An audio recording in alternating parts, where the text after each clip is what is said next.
সেদিন বাড়ি ফেরার পর কি পিলগুলো খাওনি নিয়মিত? 2 মাস ধরে পিরিয়ড মিস হওয়ায় স্বর্ণ কাল রাতে প্রেগনেন্সি টেস্ট করাতেই দেখলো রেজাল্ট পজিটিভ। মানে ওর পেটে এখন উচ্ছ্বাসে বাচ্চা বড় হচ্ছে। খুশি হয়েছিল মনে মনে, তাই তো উচ্ছ্বাসকে আজ ডেকেছে। না, এই বাচ্চা রাখা এখন সম্ভব না। উচ্ছ্বাস সরাসরি বাচ্চা রাখতে মানা করে দিল। ওর কথা শুনে স্বর্ণের পায়ের তলার মাটি সরে গেল।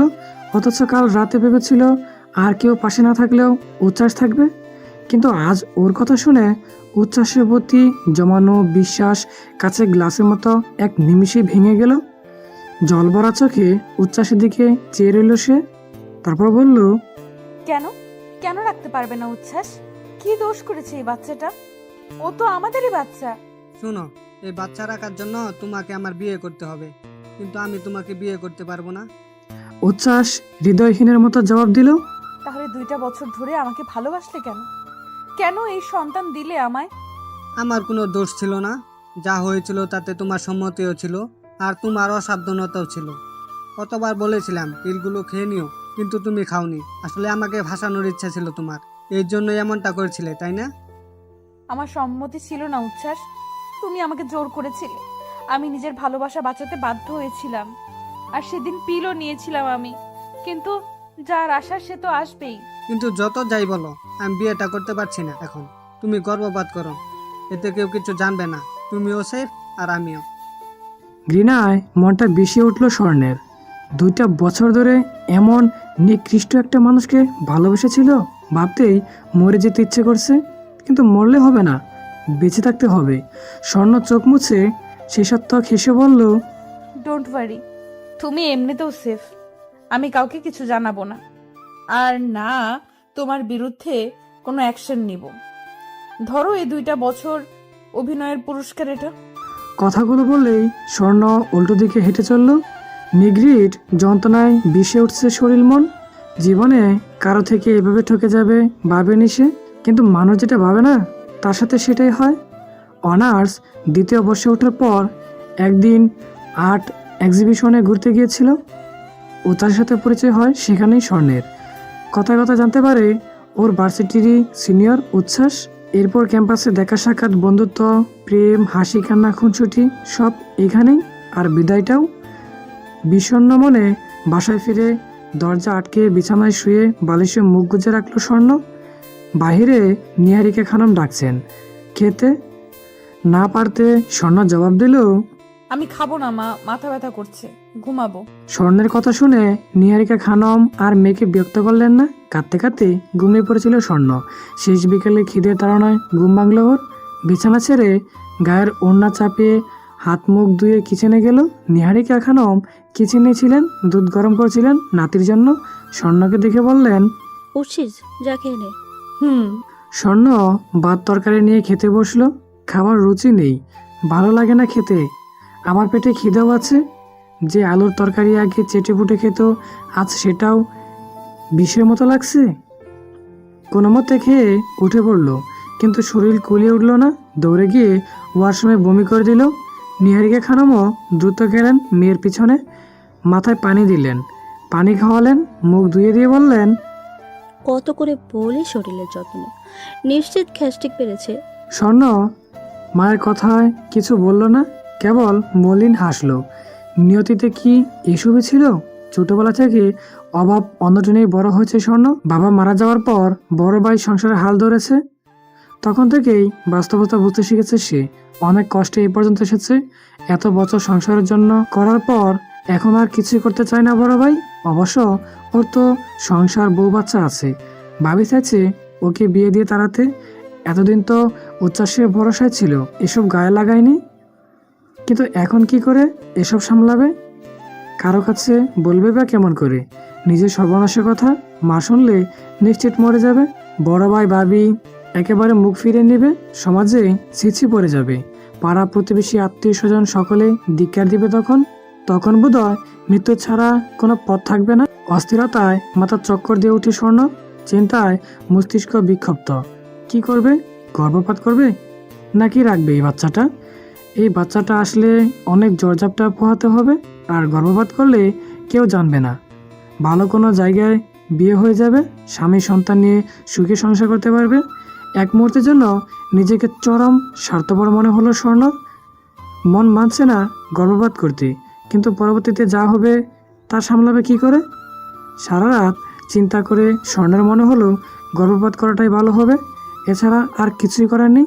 এই সমাজে টিকে থাকতে হলে স্বার্থপর হতেই হবে, যেমনটা উচ্ছ্বাস হয়েছে। সকাল হতেই বেরিয়ে পড়লো স্বর্ণ, মনে মনে নিজেকে শক্ত করলো।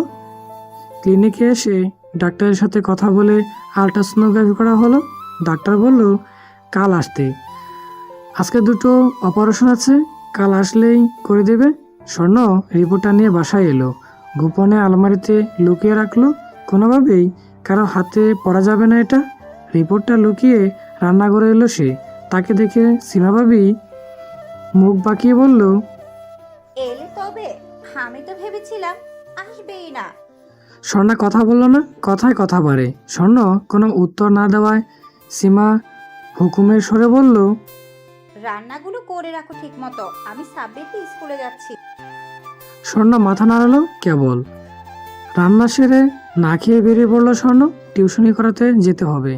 দুপুর থেকে সন্ধ্যা পর্যন্ত 3টা বাচ্চাকে পড়ায় সে। টিউশনি শেষ করে বাসায় ফিরে রান্নাঘরে গিয়ে সন্ধ্যার নাস্তা আর রাতের খাবার ঠিক করলো। সবাইকে খেতে দেওয়ার পর মনে পড়লো আজ সারাদিন পেটে কিছু পড়েনি। সবার খাওয়া শেষে অল্প ভাত তরকারি নিয়ে রুমে আসতে দেখলো ওর রিপোর্টগুলো হাতে নিয়ে মা বসে আছে দৃষ্টিনত, চোখ দিয়ে নিঃশব্দে জল গড়াচ্ছে। দৃশ্যটা দেখে স্বর্ণর বুকটা মুচড়ে উঠল। এই বুঝি সব শেষ? স্বর্ণ কাপা গলায় ডাকলো, মা। নিহারিকা খানম জল ভরা চোখে মেয়ের দিকে চাইলেন। এই দৃষ্টিতে একরাশ বেদনা, ঘৃণা লুকিয়ে আছে। নিজেকে ব্যর্থ মনে হচ্ছে, মা হিসেবে ব্যর্থ। আর্তনাদ করা কণ্ঠে নিহারিকা খানম বললেন, মা বলে ডাকবি না আমাকে, তোর মা মরে গেছে। স্বর্ণ ছুটে এসে মায়ের পায়ের উপর পড়ল, পা জড়িয়ে ধরে কাঁদতে কাঁদতে বলল, মা মাফ করে দাও আমাকে। মা মরে যাব আমি, এমন করো না। মরেই যা। নিহারিকা খানম ঘৃণা ভরা কণ্ঠে বলে রিপোর্টগুলো ফেলে রেখে চলে গেলেন ঘর ছেড়ে। স্বর্ণ বাদ ভাঙা কান্নায় ভেঙে পড়ল। মায়ের চোখে নিজের জন্য ঘৃণা কিছুতেই মেনে নিতে পারছে না। এরপর যখন সবাই জানবে তখন সবাই ঘৃণা করবে। এই ঘৃণার জীবন কি করে মানবে সে? কাঁদতে কাঁদতে ঘুমিয়ে পড়ল স্বর্ণ। আজ আর খাওয়া হলো না। ভাতের প্লেটটাও পড়ে আছে অবহেলায়। চুলগুলো এলোমেলো হয়ে উঠছে, গাল জোরে নোনা পানির আস্তরণ। এভাবেই কেটে গেছে রাত। ভোরের আলো ফুটতেই ঘুম ছুটে চলে গেল ওর। ভাতের প্লেটের দিকে তাকিয়ে মনে পড়ল কাল রাতেও খাওয়া হয়নি, ক্ষুধায় পেট জ্বলছে। স্বর্ণ কোনো রকম হাত মুখ ধুয়ে এসে রাতের বাসি বাতি খেয়ে নিল। খাওয়া শেষে প্লেট নিয়ে কিচেনে গেল। এখনো কেউ ওঠেনি ঘুম থেকে। প্লেট ধুয়ে মায়ের রুমের দিকে পা বাড়ালো। ভেতর থেকে দরজা বন্ধ। ভয় পেয়ে গেল স্বর্ণ।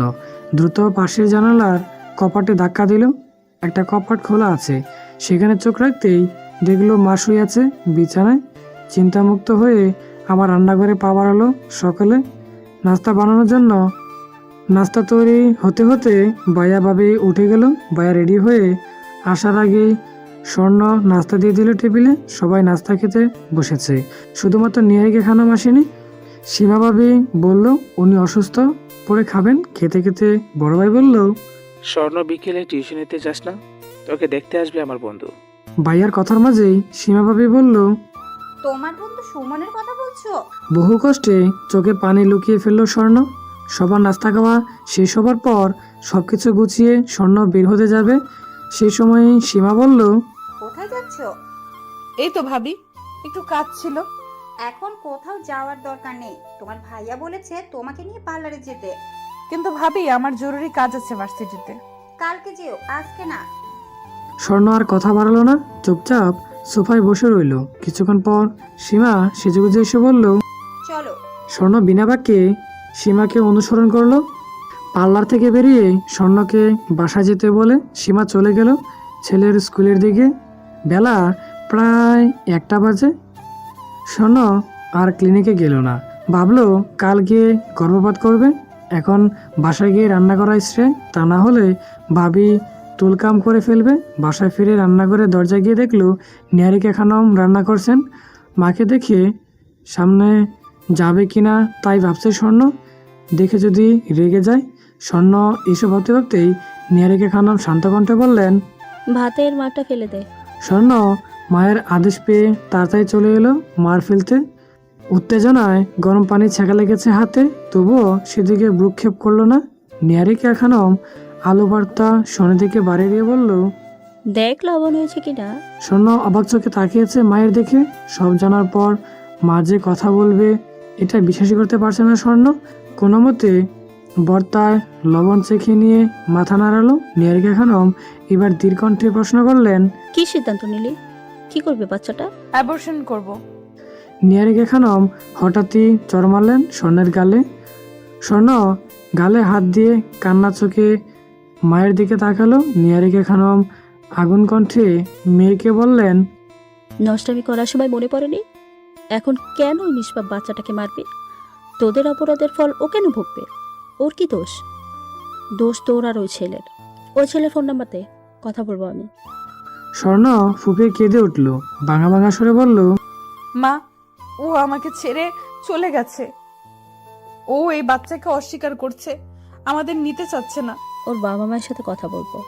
এভাবে একটা মেয়ের সর্বনাশ করে দায়িত্ব এড়াতে পারবে না। না মা, আমি জোর করে ওর জীবনে থাকতে চাই না। নিহারিকা খানম কঠিন চোখে চেয়ে বললেন, তাহলে কি চাস? বাচ্চাটা অ্যাবর্শন করে ফেলবো। লজ্জা লাগে না তোর? মা নামের কলঙ্ক তুই। তুই যদি বাচ্চাকে মেরে ফেলিস তাহলে আল্লাহ জানে কখনো তোকে সন্তানের মুখ না দেখে। স্বর্ণ আর্তনাদ করে উঠে বলল। মা, নিহারিকা খানম নিজের রাগকে শান্ত রাখতে কিছুক্ষণ চুপ থেকে বললেন, স্কলারশিপের আবদার কর, চলে তা দেশ ছেড়ে। নিজের মতো বাঁচ আর বাচ্চাটাকেও বাঁচা। ও কোনো দোষ করেনি স্বর্ণা, দোষ করেছিস তুই আর তোর প্রেমিক।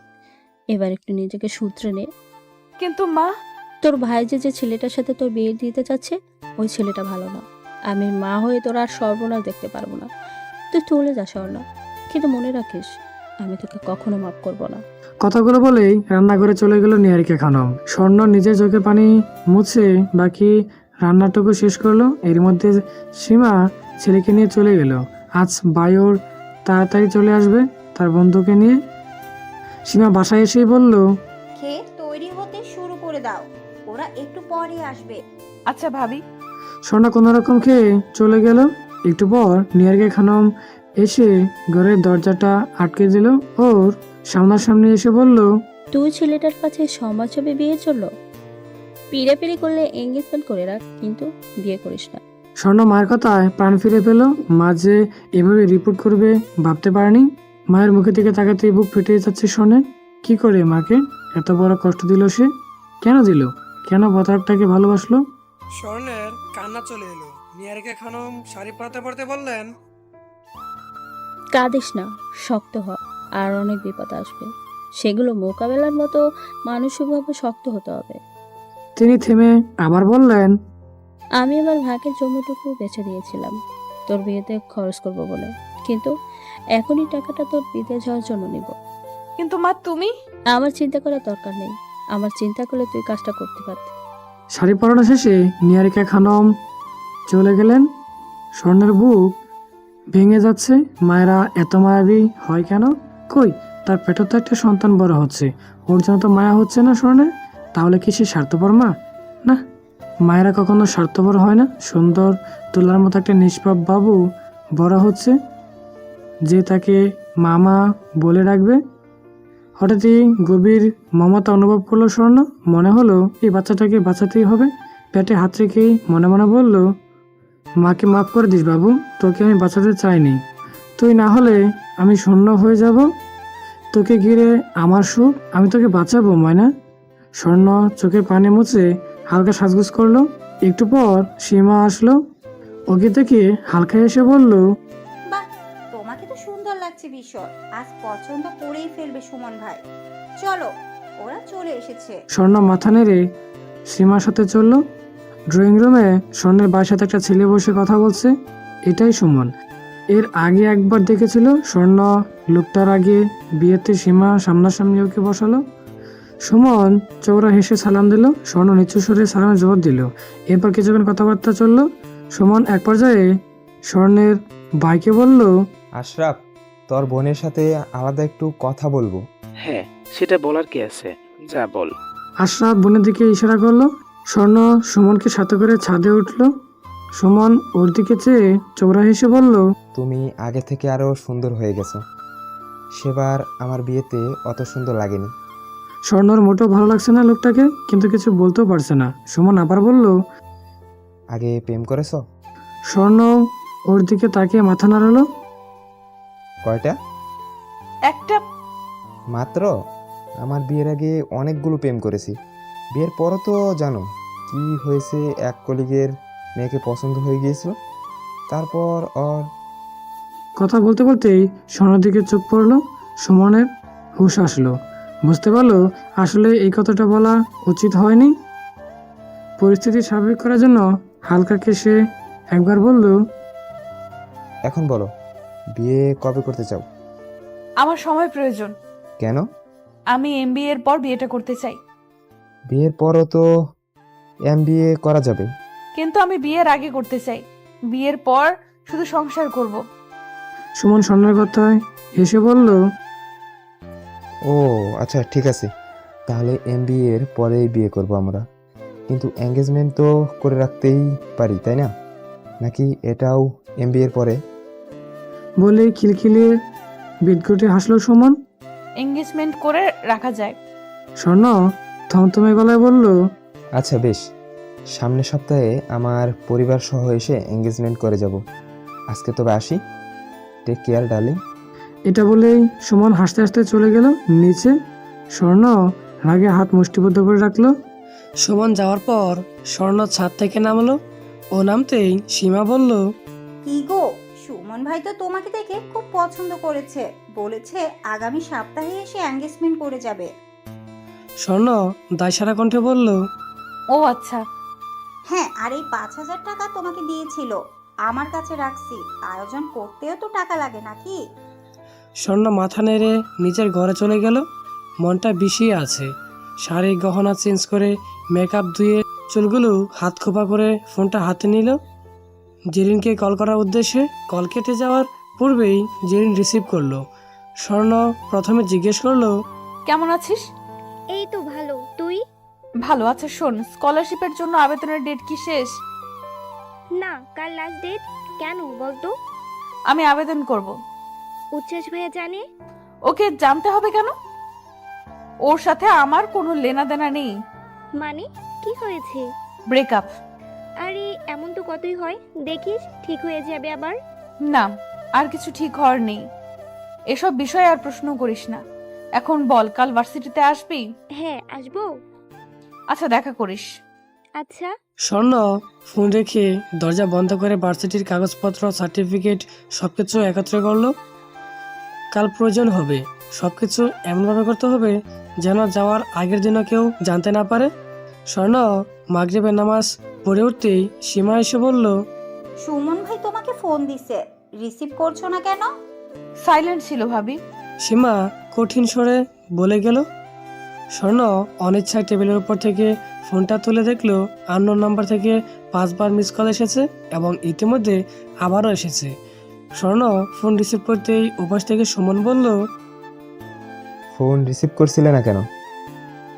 সরি, সাইলেন্ট ছিল আর নামাজ পড়ছিলাম। ফোন আর সাইলেন্ট রেখো না ডার্লিং, কারণ এখন থেকে আমি তোমাকে যখনই মিস করব তখনই কল করব। আচ্ছা। স্বর্ণ নির্যাস কণ্ঠে জবাব দিল, কাল দেখা করবে? না, কাল তো ব্যস্ত আছি। ক্লাস আছে ভার্সিটিতে, আর দুপুরে টিউশনই আছে। টিউশনিগুলো ছেড়ে দাও, কেন এত কষ্ট করতে হবে? আমি তো আছি। স্বর্ণ দীর্ঘশ্বাস ফেলে মনে মনে বলল, যার থাকার কথা সেই রইল না, বাকি সবাইকে দিয়ে কি করব আমি? কাউকে লাগবে না আমার। এখন থেকে নিজের জন্য আমি নিজেই যথেষ্ট। কথাগুলো মনে মনে বললেও মুখে বলল, না, মাসের মাঝখানে তো এখন ছাড়া যাবে না। গার্ডিয়ানরা ছাড়তে দিবে না। মাসে এসে ছেড়ে দেব। সুমন কিছুটা বিরক্ত নিয়ে বলল, এত ব্যস্ত থাকলে তোমার সাথে সময় কাটাবো কখন? ব্যস্ততা কি আমার নেই? আমিও তো ব্যস্ততা ফেলে তোমার সাথে দেখা করতে চাইছি। তুমি কেন পারবে না? সরি, কি আর করার, চাপ যাচ্ছে ভীষণ। বিয়ের পর আপনাকেই সময় দেব। বিয়ের পর দিয়ে কি হবে? বিয়ের আগেই দিতে হবে। তোমাদের মেয়েদের যত সব বাহানা। কাল সন্ধ্যায় দেখা করবে। সন্ধ্যায় তো বের হতে পারবো না, আপনি চাইলে বাসায় আসতে পারেন। উফ, তুমি এত ব্যাকডেটেড কেন? বাসায় এত মানুষের সামনে আমরা কিভাবে সময় কাটাবো? আমি কিছু জানি না। তুমি কাল সন্ধ্যায় দেখা করবেই আমার সাথে। কিন্তু ভাইয়া। স্বর্ণর কথা থামিয়ে সুমন বলল, আশরাফ কিছু বলবে না। আমি ওর সাথে কথা বলে নিব। ওকে, বাই। স্বর্ণর আর কোনো কথা না শুনেই ফোন রেখে দিল সুমন। স্বর্ণ ফোনটা বিছানায় ছুঁড়ে ফেলে চোখ বুজে রইল বালিশে। হঠাৎ কারো হাতের স্পর্শ পাওয়ায় চোখ খুলল স্বর্ণ।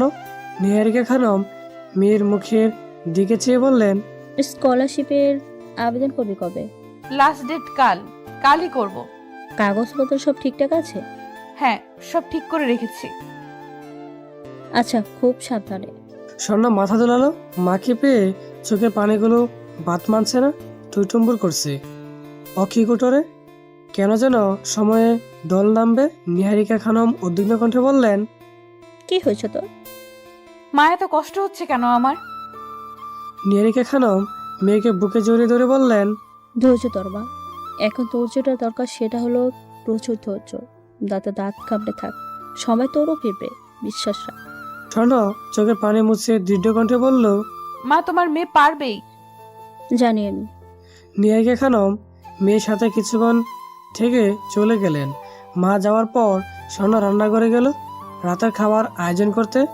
আজ ভাইয়া ভাবি আর আজমান বাসায় খাবেন না, ওদের দাওয়াত আছে কলিগের বিয়েতে, তাই শুধু মায়ের জন্য আর নিজের জন্য রাঁধবে। স্বর্ণ অল্প করে খিচুড়ি বসালো, মরিচ আর শুকটি ভর্তা আর সাথে বড়ইয়ের আচার। রান্না শেষ করে মায়ের রুমে গেল। এশার নামাজ পড়েছে নিহারিকা খানম। নামাজ পড়তে দেখে স্বর্ণ আর ডাকলো না।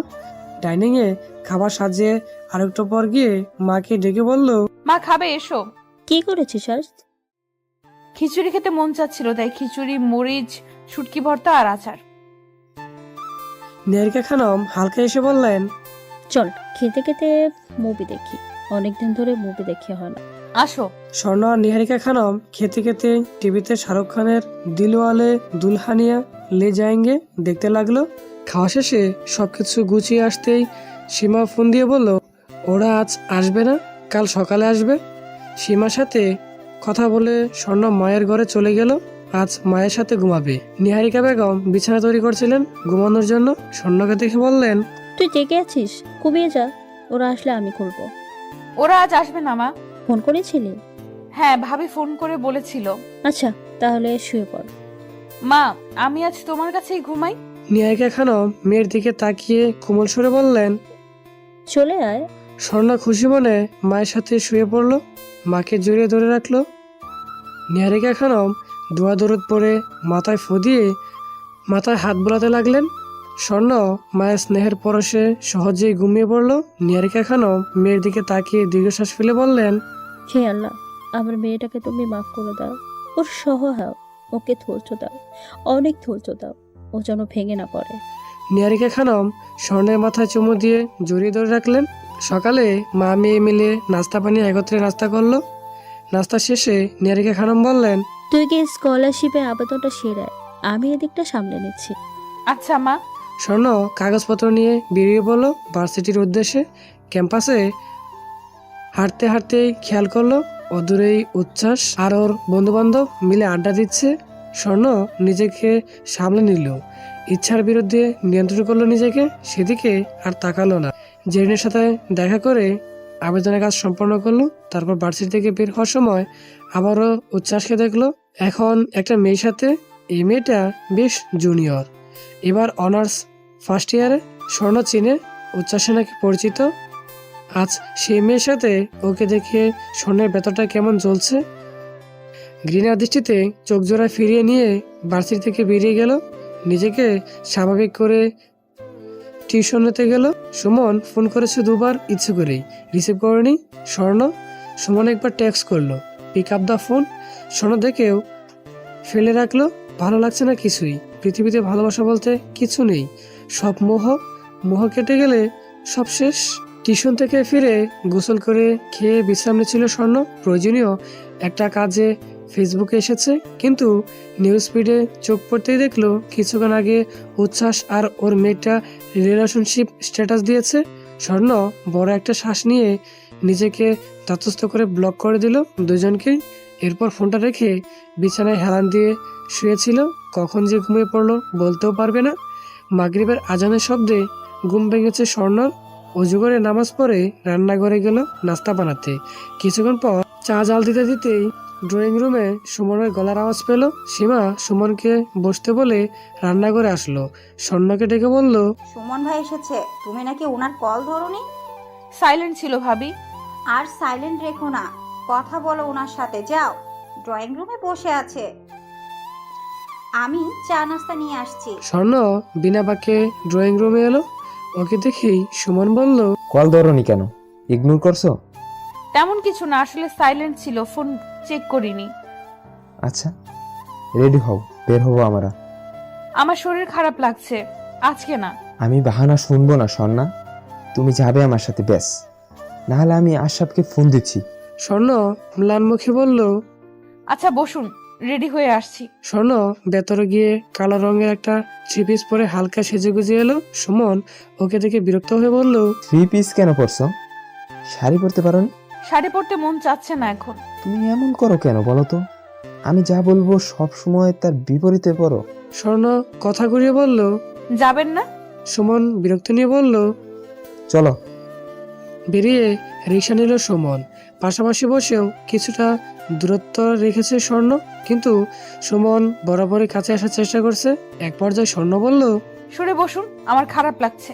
হ্যাঁ, আমি বসলেই খারাপ লাগবে, বয়ফ্রেন্ড বসলে লাগবে না? বয়ফ্রেন্ডের সাথে তো কত কিছু করেছো, আমার সাথে করতে দোষ কি? আমি তো তোমার ফিয়ন্সে।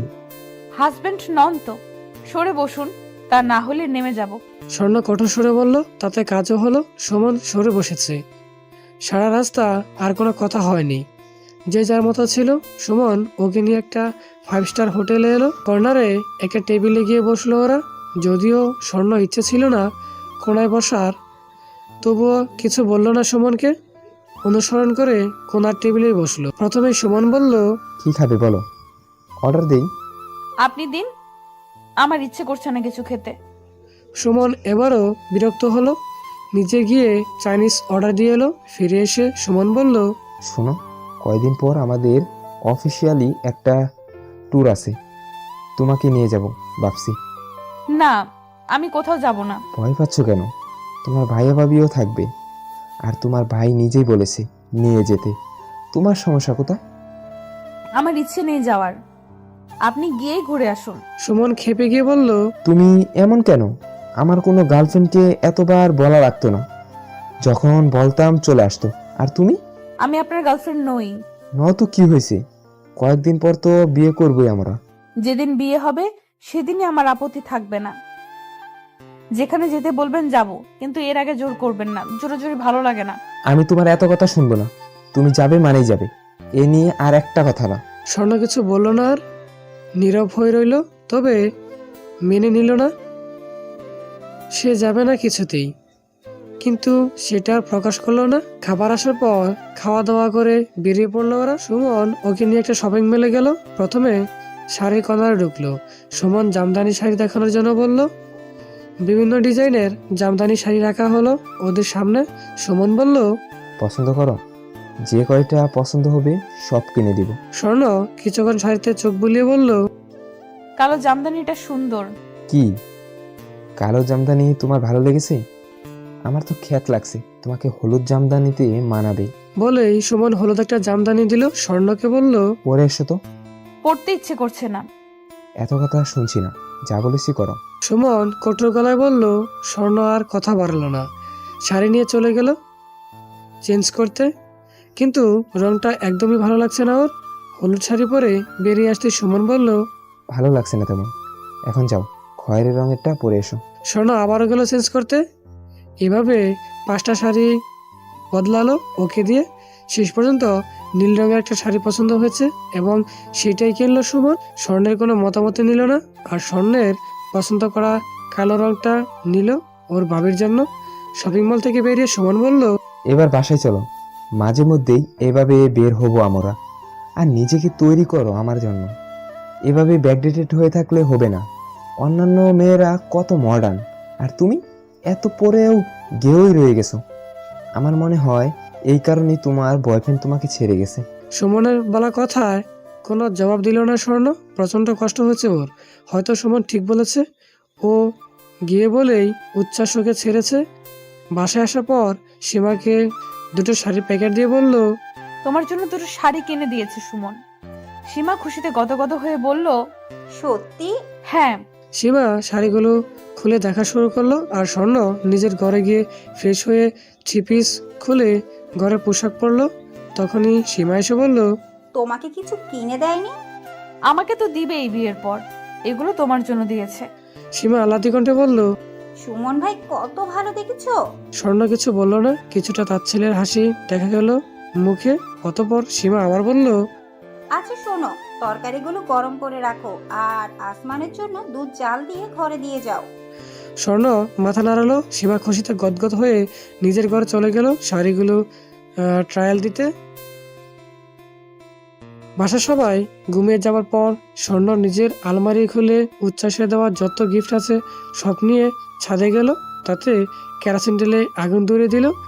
আর যতক্ষণ পর্যন্ত না সমস্তটা পড়েছে ততক্ষণ চেয়েছিল মনের আগুন যে আরো কতটা তীব্র সেটা নিজে ছাড়া কেউ অনুভব করতে পারবে না। আর যখন সুমন কথা শোনাচ্ছিল তখন স্বর্ণের মন চাইছিল মরে যেতে। কেন জীবনটা তো কলঙ্কিত হয়ে গেল। পদে পদে কষ্টে জর্জরিত হয়ে যাচ্ছে। পুরা শেষে চোখ মুছে ছাদ থেকে নেমে যাওয়ার সময় স্বর্ণ মায়ের দেখা পেল। নিয়ারিকা খানম বললেন, যাস না, কফি এনেছি, আয় কফি খাবে। স্বর্ণ গেল না, মায়ের সাথে বসলো। নিয়ারিকা খানম কফিটা বাড়িয়ে বলল, দেখ কেমন হয়েছে। তুমি বানালে ভালোই হয় মা, তোমার সবকিছুই বেস্ট। নিয়ারিকা খানম হাসলেন, কফিতে চুমুক দিয়ে বললেন, ভালো করেছিস, বেইমানদের স্মৃতি রাখতে নেই। মা, সুমন আমাকে নিয়ে অফিসিয়াল ট্যুর দিতে চাচ্ছে, ভাইয়াও রাজি হয়েছে। সমস্যা নেই, যেদিন বলবে তার আগের দিন তুই তোর খালার বাসা চলে যাবে।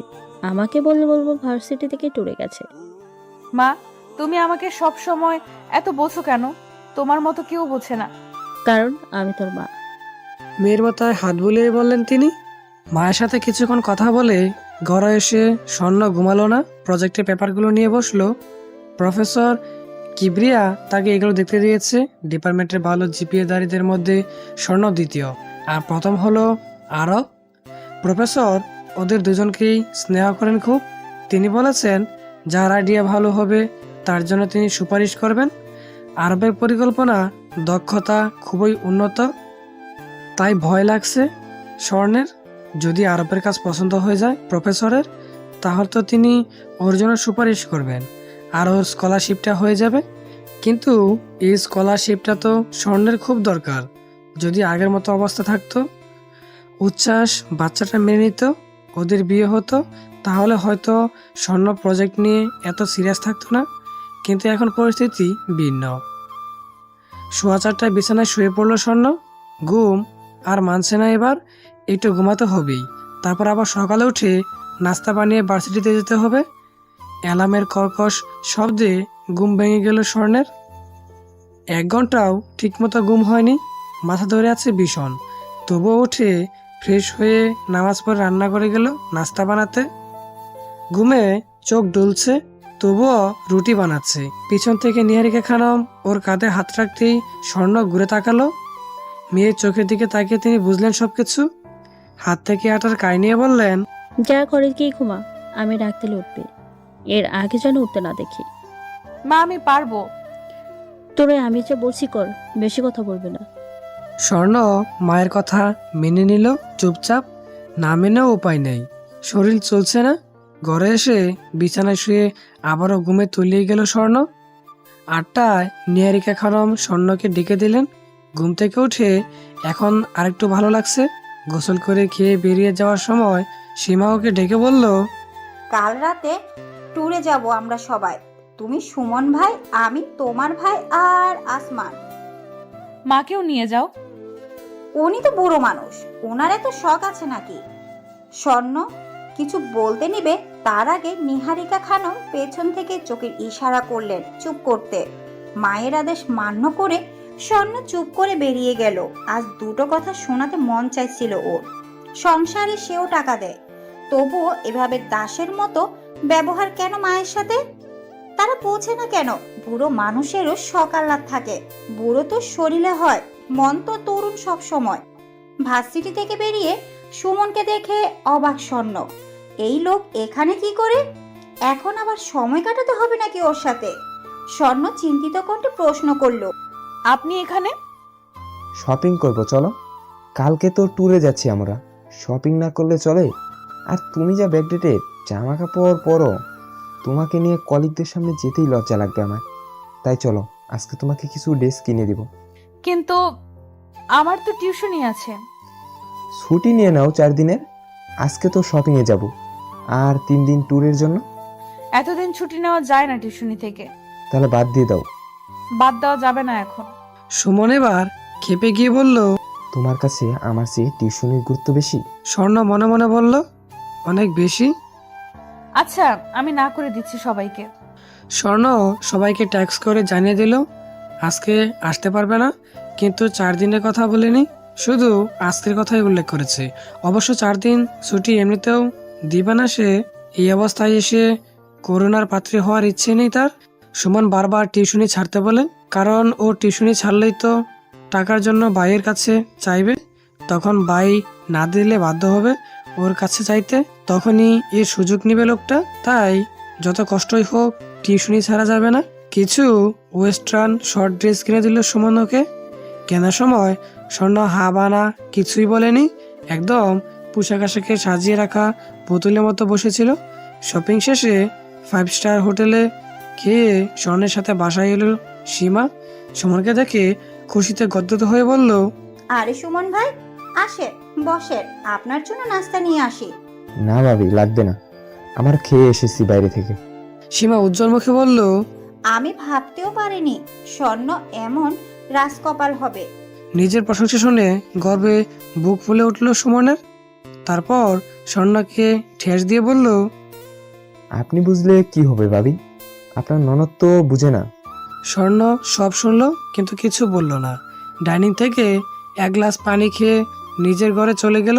সুমন আর সীমা আরও কিছুক্ষণ গল্পগুজব করলো। যাওয়ার সময় নিহারিকা খানমের সাথে দেখা করে গেল। তিনি না পারতে হাসিমুখে কথা বলে বিদায় করলেন।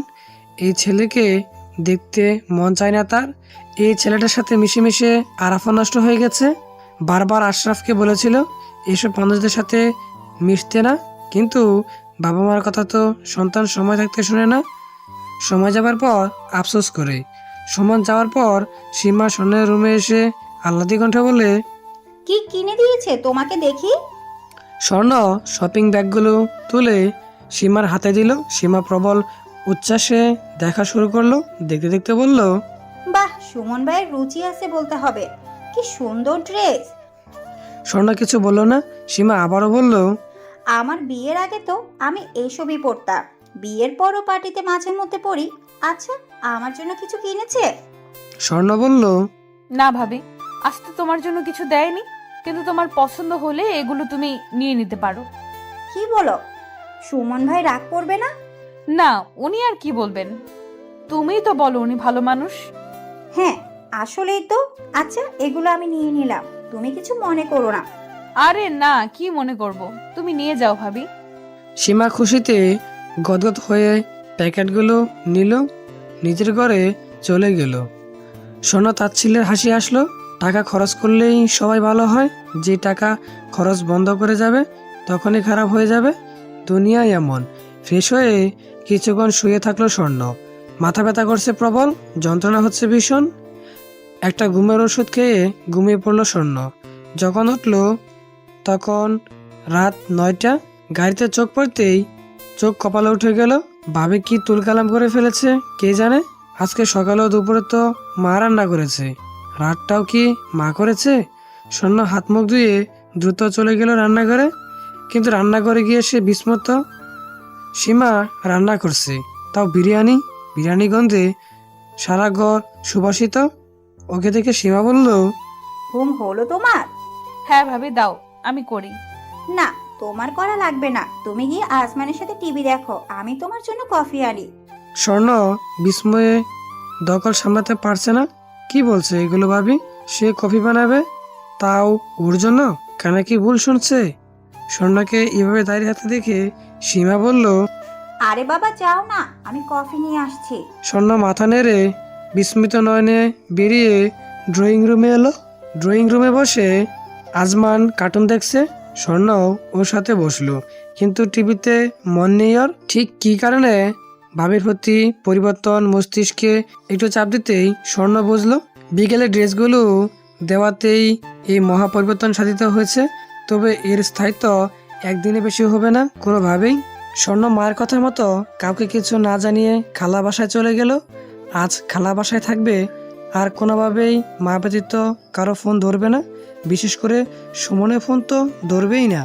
অবশ্য কাজ সারাদিনে মাত্র একবার ধরেছিল, তাতেই ছাড়া নাম নিচ্ছে না লোকটা। ট্যুরে গিয়ে কি করবে না করবে তা বৃত্তান্ত নিচ্ছিল। মেজাজ খারাপ হওয়ায় স্বর্ণ কিছু না বলে খট করে লাইন কেটে দিয়ে সাইলেন্ট করে রেখেছিল। এই লোকটার সাথে যখনই কথা হয় তখনই মেজাজ খারাপ হয়ে যায়। যদি এর সাথে বিয়ে হয় তাহলে সংসার কতটা দুর্বিয়ে হবে সেটা আর ভাবা যাচ্ছে না। স্বর্ণর খালার 2 মেয়ে, দুজনের বিয়ে হয়ে গেছে। এখন বাসায় খালা আর খালু ছাড়া কেউ থাকে না। স্বর্ণকে প্রায় যেতে বলে, কিন্তু স্বর্ণ যায় না। আজ দেখেই খুশিতে জড়িয়ে ধরে চুমু খেলেন তিনি। খালুও ওর প্রতি বেশ আন্তরিক। স্বর্ণ এসেছে শুনে আপ্যায়নের তোড়জোড় লেগে গেল। খালা ওকে নিজের বড় মেয়ে রুমে থাকতে দিল। এই ঘরে এর আগে অনেকবারই এসেছে স্বর্ণ। খালাতো বোনের সাথে সম্পর্কও ভালো। দুজনেরই ও বড়, বিয়েও হয়েছে কিছু বছর আগে। এখন দুজনেরই সন্তান আছে। এবার স্বর্ণর পালা ছিল, কিন্তু স্বর্ণ ফ্রেশ হয়ে ফ্যানের নিচে বসতেই খালা হরেক পদের নাস্তা এনে হাজির করলো। স্বর্ণ মৃদু আপত্তি করে বলল, এসবের কি দরকার ছিল বলো তো? চুপ, তোর থেকে শুনতে চেয়েছি। খা তাড়াতাড়ি, আসিস তো না। জবে থেকে দুটোর বিয়ে হলো, তোকেও আর দেখা যায় না। ওরা তো সংসারের জন্য আসতে পারে না, তুই কেন আসিস না? পর হয়ে গেছি আমরা। আর এত শুকিয়েছিস কেন? স্বর্ণ হেসে বলল, তুমি আর মা একই কথা বলো, তোমাদের কাছে আমি সবসময় শুকিয়েই থাকি। তো বলবো না? তুই তো ঠিক মতো খাবি না, অনিয়ম করবি, তো এমনই হবে। আপা তো ঠিকই বলে। হ্যাঁ জানি তো, তোমরাই ঠিক। আপা কেমন আছে রে? আলহামদুলিল্লাহ, মা ভালো আছে। আলহামদুলিল্লাহ, অনেক দিন দেখি না। আসো, কাল আমার সাথে বেরিয়ে আসবে। হ্যাঁ যাবো, কিন্তু তুই কাল কোথাও যাবি না, কমপক্ষে 1 সপ্তাহ থাকতে হবে। আরে না, ইম্পর্টেন্ট ক্লাস প্রেজেন্ট আছে, এতদিন পারবো না। ছোট থাকতেই বড় হলি কেন? সন্তান হলে বাবা মায়ের কাছে থাকে না। নয়নতারা আফসোসের সুরে বললেন। স্বর্ণ কিছুটা আবেগপ্রবণ হয়ে পড়ল। পরক্ষণেই নয়নতারা আবার বললেন, শুনলাম তোর নাকি বিয়ে ঠিক হয়েছে। স্বর্ণ বিরস মুখে বলল, হ্যাঁ, কি করে ছেলে? একটা প্রাইভেট কোম্পানিতে ম্যানেজার। বাহ, বেশ ভালো। ছেলে তোর পছন্দ হয়েছে? হ্যাঁ। স্বর্ণ না পারতে মিথ্যা বলল। সত্য বলে আরও অনেক প্রশ্ন উঠবে, সেসব বলতে গেলে আর কিছুই বাকি থাকবে না। তার চেয়ে এটাই ভালো। বেশ ভালো। আমিও তোর জন্য একটা ছেলে দেখেছিলাম, খুব ভালো ছেলে, আমার ননাসের ছেলে, দেখতেও ভালো। স্বর্ণ মজা করে বলল, ছবি দেখাও, পছন্দ হলে বিয়ে ক্যান্সেল করে তোমার ননাসের ছেলেকে বিয়ে করব। নয়নতারা হেসে বললেন, এখন আর দেখিয়ে কাজ নেই, তুই তোর হবু জামাইয়ের দিকে নজর দে। হ্যাঁ, তুমিও দাও আমার খালুর দিকে। আরে এখন তো আমার বুড়ো হয়ে গেছি, এত রং নেই মনে। কি আর বুড়ো হয়েছো, তোমার যা রূপ, আবার বিয়ে দেওয়া যাবে তোমাকে। হ্যাঁ হয়েছে, তোর চাপাবাজি বন্ধ কর, ওই দুটোও এমন। স্বর্ণ হেসে বলল, রুমা আপু আর সুমা আপু আসবে না? কয়েকদিন আগেই তো আসলো, তোকে বললাম, তুই তো আসলি না। তখন তো পরীক্ষা চলছিল। আচ্ছা, এবার আসলে বলবো নি। আচ্ছা, দেখা হয় নাই অনেকদিন। নয়নতারা আর কিছুক্ষণ কথাবার্তা বলে আধখালি নাস্তা প্লেটটা নিয়ে চলে গেলেন। উনি যাওয়ার পর স্বর্ণ চুপচাপ শুয়ে পড়ল। ঘুম পেয়েছে খুব। সুমনের মেজাজ খারাপ হয়ে আছে খুব। মেয়েটার সাহস কত, না জানি ট্যুরে চলে গেল। মনে মনে খুব খারাপ কয়েকটা গালমন্দ করলো হবু বউকে। কত ইচ্ছে ছিল ট্যুরে গিয়ে দুজনে কোয়ালিটি টাইম স্পেন্ড করবে, আর এখন বেয়াদব মেয়েটা হাওয়া সারাদিনে একবার ফোন ধরেছে, এরপর আর ফোন মেসেজ কিছুতেই রেসপন্স করেনি। এভাবে উঠতে দেওয়া যাবে না, ফিরে এসেই বিয়ের জন্য চাপ দিতে হবে। বিয়েটা হোক একবার, উড়াউড়ি একদম বন্ধ হয়ে যাবে। আর বিয়ের পর এমন বন্দি করবে যে এমবিএ করা বের হবে। এমবিএ করাও কি দরকার, সে তো ঘর সংসারই সামলাতে হবে, যেটুকু হয়েছে তাতেই তো বেশ। কেন যে তখন রাজি হতে গেল, না রাজি হলেও স্বর্ণর কিছু বলার ছিল না। না, এই ভুল করা যাবে না। এসেই আশরাফের বেনুয়াশ করতে হবে যেন বিয়েটা তাড়াতাড়ি হয়। স্বর্ণ এভাবে না জানিয়ে উধাও হওয়ার কারণে আশরাফ আর সীমা ওরাও রেগে আছে। কারো ফোন রিসিভ করে না বিচ্ছু মেয়েটা। সামনে পেলে লাঠিয়ে চড় মারত আশরাফ। বহুবার বেড়েছে, না জানি ট্যুরে চলে যাচ্ছে এখনই, কয়েকদিন পর তো বিদেশে চলে যাবে। শাসন করতে হবে বেয়াদব মেয়েটাকে। প্রচুর গালবন্ধ করে গজগজ করতে করতে স্বর্ণকে ছাড়াই ওরা তিনজনে রওনা দিল। ফিরবে 3 দিন পর। সুমন মনে মনে পণ করেছে ফিরেই স্বর্ণকে একটা শিক্ষা দিবেই। এত বড় সাহস যে কথার অমান্য করে। স্বর্ণ ঘুম ভেঙেছে রাত 10টায়। ফ্রেশ হয়ে এসে ফোন চেক করতেই দেখলো সুমন, আশরাফ, সীমা অজস্র ফোন আর মেসেজ। একটু আগে নিহারিকা খানমও ফোন দিয়েছিলেন, কিন্তু স্বর্ণ এগুলো দেখলো না, শুধু মাকে ফোন দিল। নিহারিকা খানম মেয়ের ফোনের আশায় বসেছিলেন। ফোন ধরেই বললেন, চলে গেছে ওরা। যাক ভালো। তুমি খেয়েছো মা? হ্যাঁ, তুই? খাবো, ঘুম থেকে মাত্রই উঠলাম। আচ্ছা, খেয়ে নিস তাড়াতাড়ি। মা তোমার একা লাগছে? আমি আসবো? না রে মা, এই একাকিত্ব আমার আজকে না, বহু বছর পুরানো অভ্যাস হয়ে গেছে, তুই চিন্তা করিস না। আচ্ছা মা, আমি কালই চলে আসবো। আচ্ছা, রাখছি। নিহারিকা খানম ফোন রেখে দিলেন। মায়ের সাথে কথা শেষ করে স্বর্ণ ফোন রেখে নয়নতার কাছে গেল। তিনি ওকে দেখে বললেন, ঘুম ভাঙলো তোর? আয় চল খাবি। আমরা খেয়ে নিয়েছি, তুই ঘুমিয়েছিলি বলে তোকে ডাকিনি। সমস্যা নেই। স্বর্ণ খাওয়া শেষ করে ঘরে এসে ব্যাগ থেকে খাতা বইপত্র বের করলো। এখনো বেশ কিছু রিসার্চ করা বাকি আছে, জমা দেওয়ার ডেট পরশু। একটা বিষয় জানার জন্য ফোন ওপেন করতেই স্বর্ণ দেখলো আরব মেসেজ করেছে একটু আগে। কৌতূহলবশত মেসেজ ওপেন করেই লেখা দেখলো। আছো? স্বর্ণ রিপ্লাই করলো। হ্যাঁ বলো। প্রায় সাথে সাথেই রিপ্লাই এলো, কেমন আছো? এই তো, তুমি? ভালো। একটা কথা জিজ্ঞেস করি? হ্যাঁ অবশ্যই। তোমার কি উচ্ছ্বাস ভাইয়ার সাথে ব্রেকআপ হয়ে গেছে? হ্যাঁ। ও আচ্ছা। আর একটা কথা বলবো? বলো। কল দিব? কলে বলি। আচ্ছা। আবার কল দিতেই রিসিভ করলো স্বর্ণ। তারপর বলল, বলো।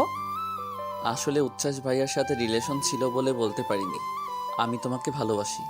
স্বর্ণ রিনরিনে গলায় হাসলো, বলল, প্রজেক্ট কমপ্লিট?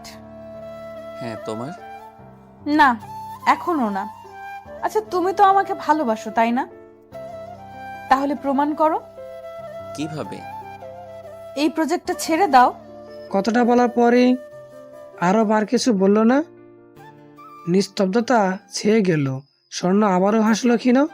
হায়রে ভালোবাসা। খালার আবদার অপেক্ষা করে স্বর্ণ বেরিয়ে পড়লো সকালে। ক্লাস প্রাইভেট শেষ করে বাসায় ফিরবে। মা বাসায় একা। অন্তত কয়েকটা দিন একটু শান্তিতে কাটানো যাবে। আর নিজের বাসার মতো শান্তি কোথাও নেই। ক্লাস শেষ করে ক্যান্টিনে দেখে যাওয়ার সময়ই আরবের সাথে দেখা হয়ে গেল স্বর্ণের। আরব আজকে ক্লাস করেনি, একটু আগে এসেছে ভার্সিটিতে, শুধুমাত্র স্বর্ণের সাথে কথা বলার জন্য। ওকে দেখে স্বর্ণ একটু চমকালো।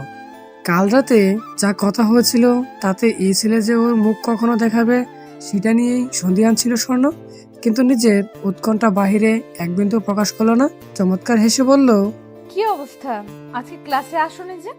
একজন স্পেশাল মানুষের সাথে কথা বলার প্রিপারেশন নিচ্ছিলাম, তাই অ্যাটেন্ড করিনি। তাই? তা কে সেই স্পেশাল মানুষ? তুমি? স্বর্ণ একটু চমকানো ভান করে বলল, সত্যি? হ্যাঁ। তুমি ফ্রি আছো কতক্ষণ? 1 ঘন্টার মতো ফ্রি আছি।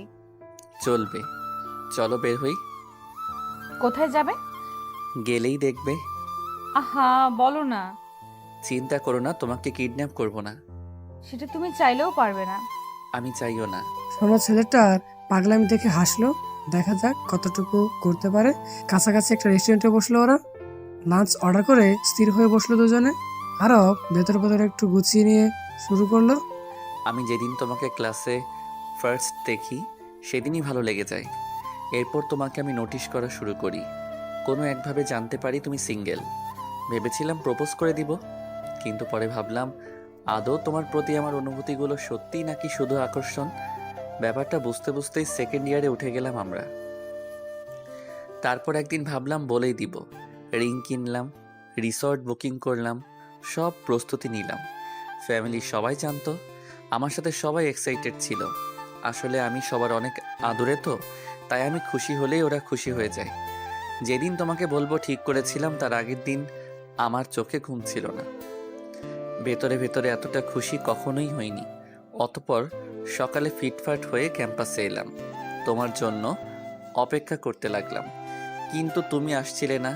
আমি তোমার বান্ধবী জেরিনকে জিজ্ঞেস করলাম, ও বলল তুমি ঘুরতে গিয়েছো উচ্ছ্বাস ভাইয়ার সাথে এবং তোমরা গতকালই সম্পর্কে গিয়েছো। কথাটা হজম করতে আমার কয়েক মিনিট লেগেছিল। আমি কাউকে কিছু না বলে ভার্সিটি থেকে বেরিয়ে গেলাম। এরপর আমার ঠিক হতে বেশ সময় লেগেছিল। পড়াশোনা লাটে উঠেছিল। অনেক কষ্টে নিজেকে ফিরিয়ে এনেছিলাম। এতদিন পর সেদিন জানতে পারলাম তোমাদের ব্রেকআপ হয়েছে। খবরটা শুনে আমি অনেক খুশি হয়েছিলাম। আগের বারের মতো দেরি না করে এবার বলেই দিলাম, আমাকে নিরাশ করো না প্লিজ। আরব পকেট থেকে একটা রিং বের করে স্বর্ণের সামনে ধরে বলল। Will you be my missus? Swarna এটাও ভাবেনি প্রপোজ ভাবে এতটুকু আন্দাজ ছিল। সেরকম প্রিপারেশনও ছিল, কিন্তু ডিরেক্ট বিয়ের প্রস্তাব দিয়ে বসবে কে জানতো। এখন কি বলবে এই ছেলেকে। স্বর্ণ একটু ইতস্ত কণ্ঠে বলল। আমার সময় প্রয়োজন, আসলে হুট করে সিদ্ধান্ত নিতে পারছি না। আরব একটু চুপ থেকে হতাশ হয়ে বলল। আচ্ছা সময় নাও, কিন্তু আমাকে নিরাশ করো না। স্বর্ণ কিছু বলল না, মন রইল। রিংটা ওর কাছেই রাখতে বলল। খাবার এসে পড়ায় এরপরের সময়টা বেশ চুপ ছিল দুজনে। খাওয়া শেষ করে বের হওয়ার সময় আরব বলল। আমি প্রজেক্টটা ছেড়ে দিয়েছি। স্বর্ণ চমকালো, স্তম্ভিত গলায় বলল। কি? হ্যাঁ, আমার স্কলারশিপের প্রয়োজন নেই। যদিও এটা আমার স্বপ্ন ছিল, কিন্তু এখন আমার স্বপ্ন তোমার সাথে থাকা। তাই এটা আমি ছেড়ে দিলাম। কিন্তু তুমি দিও না, আমি চাই তুমিই পাও। কিন্তু আমি মজা করে বলেছিলাম। আরো তুমি এটা ছেড়ে ঠিক করনি। আমি মানতে পারছি না। ঠিকই করেছি। না আরব, আমার নিজেকে অপরাধী লাগছে। তুমি আমার সামান্য কথায় ছেড়ে দিলে কেন? তোমার কোনো কথাই সামান্য না আমার জন্য। আর আমি না ছেড়ে দিলেও তুমিই পেতে। আমার কষ্ট হচ্ছে। কষ্ট পেও না, আমি মন থেকেই করেছি। প্রাইভেট থেকে বাসায় ফিরেও ভালো লাগছে না স্বর্ণর। মাথা শুধু একটা কথাই ঘুরছে, ছেলেটা ওর জন্য নিজের স্বপ্ন ছেড়ে দিল। তাহলে কি সত্যিই ভালোবাসে? জেরিনকে বিষয়টা জানালো স্বর্ণ। সব শুনে জেরিন বলল। আরব অনেক ভালো ছেলে, ওই তোর জন্য পারফেক্ট হবে। আর আমি বলি কি, তুই এইসব স্কলারশিপ ছেড়ে ওকে বিয়ে করে ফেল। আরে চুপ করো তো। আরবকে হাতছাড়া করিস না, পস্তাবি। স্বর্ণ কিছু বলল না। ব্যাপারটা নিয়ে নিজেও খুব দ্বিধায় আছে। কালকেই জমা দিতে হবে প্রজেক্টটা। স্বর্ণরও প্রায় কমপ্লিট। আজ খুব সকালে গোসল সেরে শাড়ি পরে সেজেগুজে নিল স্বর্ণ। বেশ অনেকদিন পর সাজলো আজ। আগে যখন উচ্ছ্বাসের সাথে ঘুরতে যেত তখন এভাবে সাজা হতো। ইদানিং আর কিছুতেই মন বসে না। কিন্তু আজ কেন জানি মনে হলো একটু সাজা যেতেই পারে। নিহারিকা খানম মুগ্ধ হয়ে মেয়ের দিকে কিছুক্ষণ চেয়ে রইলেন। অতঃপর উৎকণ্ঠিত কণ্ঠে বললেন। আজকে কি কোনো প্রোগ্রাম আছে? না, এমনি।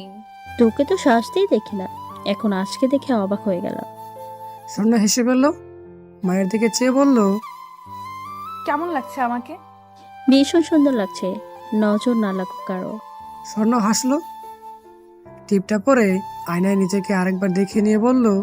মা তুমি তৈরি থেকো, আজকে আমরা খালার বাসায় যাব। তোমাকে দেখতে চেয়েছে খালা, আমাকে বলেছে নিয়ে যেতে। আজকেই? ওরা চলে এলে আর পাবে সময়? এসে কি নাটক শুরু করে দেখবে? তার জন্য প্রস্তুত হও। আচ্ছা তাহলে তুই ক্লাস শেষ করে বাসায়, আমি রেডি হয়ে থাকবো।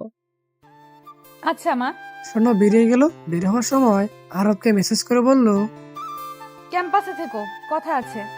মেসেজটা দেখেই আরব শোয়া থেকে বসে পড়লো, সাথে সাথেই রিপ্লাই করলো। কি কথা? বলে দিলে আর আসবে কেন? বলে দিলেও আসবো। বলো না, টেনশন হচ্ছে তো আমার। ধ্যাৎ, এমন করলে কিন্তু বলবোই না। আসতে বসে আসবা, এত কথা কেন?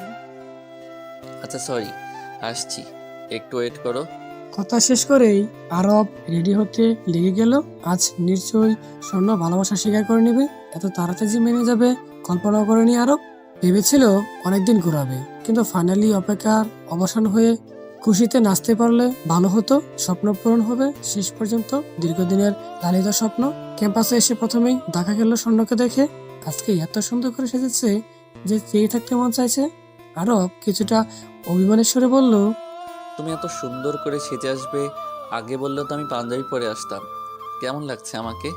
শুধু একটা শার্ট পরে চলে আসছি, মানাচ্ছে না একদম। খালি পক পক। চুপ একদম। আসো আমার সাথে, ক্যান্টিনে বসি, ইম্পর্টেন্ট কথা আছে। আরব স্বর্ণের সাথে হাঁটতে হাঁটতে না হলেই কয়েকবার জিজ্ঞেস করে ফেলেছে কি ইম্পর্টেন্স কথা। প্রত্যেকবারই স্বর্ণ ধমক দিয়ে চুপ করিয়ে ফেলে। অবশেষে ক্যান্টিনে এসে বসতেই আরব অনুরোধের সুরে বলল, এবার বলো না প্লিজ, আমি আর সাসপেন্স রাখতে পারছি না। স্বর্ণ শান্ত কণ্ঠায় বলল। আমিও প্রজেক্টটা ছেড়ে দিয়েছি। মোটা হৃদয় কুচকে স্তম্ভিত নয়নে আরব স্বর্ণের দিকে কিঞ্চিতক্ষণ তাকিয়ে মৃদু আর্তনাদের কণ্ঠে বলল, মাই গড, পাগল হয়েছো? তুমি ছেড়ে দিতে পারলে আমি পারবো না কেন? আরব চুল টেনে ধরে নিজেকে সংযত করার চেষ্টা করলো, তারপর গম্ভীর কণ্ঠে বলল, আজকে 5টায় জমা দেওয়ার শেষ সময়, তুমি 5টার মধ্যে জমা দেবে প্রজেক্ট পেপারস। তবে তুমিও দেবে। না। তাহলে আমাকে জোর করতে পারবে না। যদি তুমি দাও তবেই আমি দেব। আমি দেব না। তাহলে আমিও দেব না। বিয়ে শাদী করে সংসার করব তোমার সাথে। ফাইজলামি করছো? না, একদম সিরিয়াস। এই নিয়ে কোনো ফোর্স করবে না। এখন চলো একটু ঘুরে আসি। আরব উষ্ণকণ্ঠে বলল। আমার ভাল লাগছে না, গেলাম আমি। কথাটা বলে আর দাঁড়ালো না, হনহন করে হেঁটে চলে গেল। আরবের খাওয়ার পানে চেয়ে স্বর্ণ কেবল হাসলো। আধা খাওয়া কফিটা খেতে খেতে ফোন দেখতে লাগলো। সুমন ছবি ছাড়ছে সকাল বিকালে। ফেসবুকে আসলেই ওর ছবি না চাইতেও সামনে চলে আসে। আর বাই ভাবিও কম না। স্বর্ণ 3জনকেই আনফলো করে দিল। মন চাইছিল ব্লক করে দিতে, কিন্তু ব্লক করলে ঝামেলা করবে। এমনিতেই ফিরে এসে কি সুনামি ওঠায় সেটাই দেখার বিষয়। অকারণে কিছুটা সময় বসে থেকে ভার্সিটি থেকে বের হওয়ার জন্য উঠে দাঁড়ালো স্বর্ণ। ক্যান্টিন থেকে বের হওয়ার সময় উচ্ছ্বাস আর ওর নতুন প্রেমিকা সামনাসামনি পড়লো। দুজনেই ওর দিকে তাকালো, কিন্তু স্বর্ণ দূর থেকে একবার দেখেছে, দ্বিতীয়বার আর ফিরেও তাকালো না।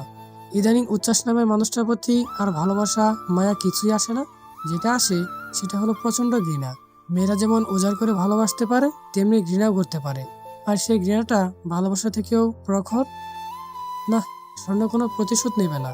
কর্মফল বলে কথাটা আছে, সেটা উচ্ছ্বাস এমনিতেই বুক করবে, সেটা 2 দিন আগ হোক বা পরে। বাসায় এসে নিহারিকা খানমকে সাথে নিয়ে খালার বাসার দিকে চললো স্বর্ণ।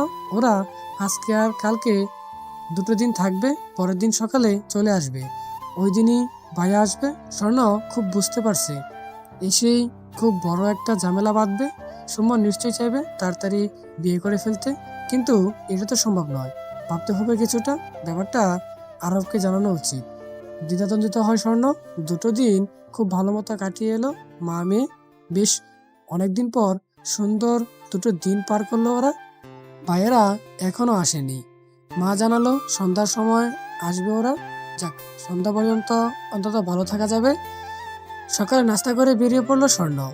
আজকে আরবকে সুমনের ব্যাপারটা শেয়ার করবে, কারণ এখন এসব কিছু না বলতে পারলে পরে সামলাতে বেশ বেগ পেতে হবে। সুমন এসেই একটা ঝামেলা লাগাবে, তাতে সন্দেহ নেই। কিন্তু কথা হলো ব্যাপারটা আরব কিভাবে নেবে। ওকে এটা আরো আগে বলা উচিত ছিল। ভার্সিটির কাছাকাছি আসতেই আরব মেসেজ করলো, কোথায় আছো? এই তো কাছাকাছি। ক্লাসে যাওয়ার আগে ক্যান্টিনে এসো তো। আচ্ছা। স্বর্ণ ক্যান্টিনে গিয়ে দেখলো আরব কফি খাচ্ছে আর গেমস খেলছে। ওকে দেখে বলল, ওয়েট 1 মিনিট, আউট হয়ে নি। স্বর্ণ হেসে বলল, সমস্যা নেই, খেলো তুমি। এমনিতেই ক্লাস করব না আজকে।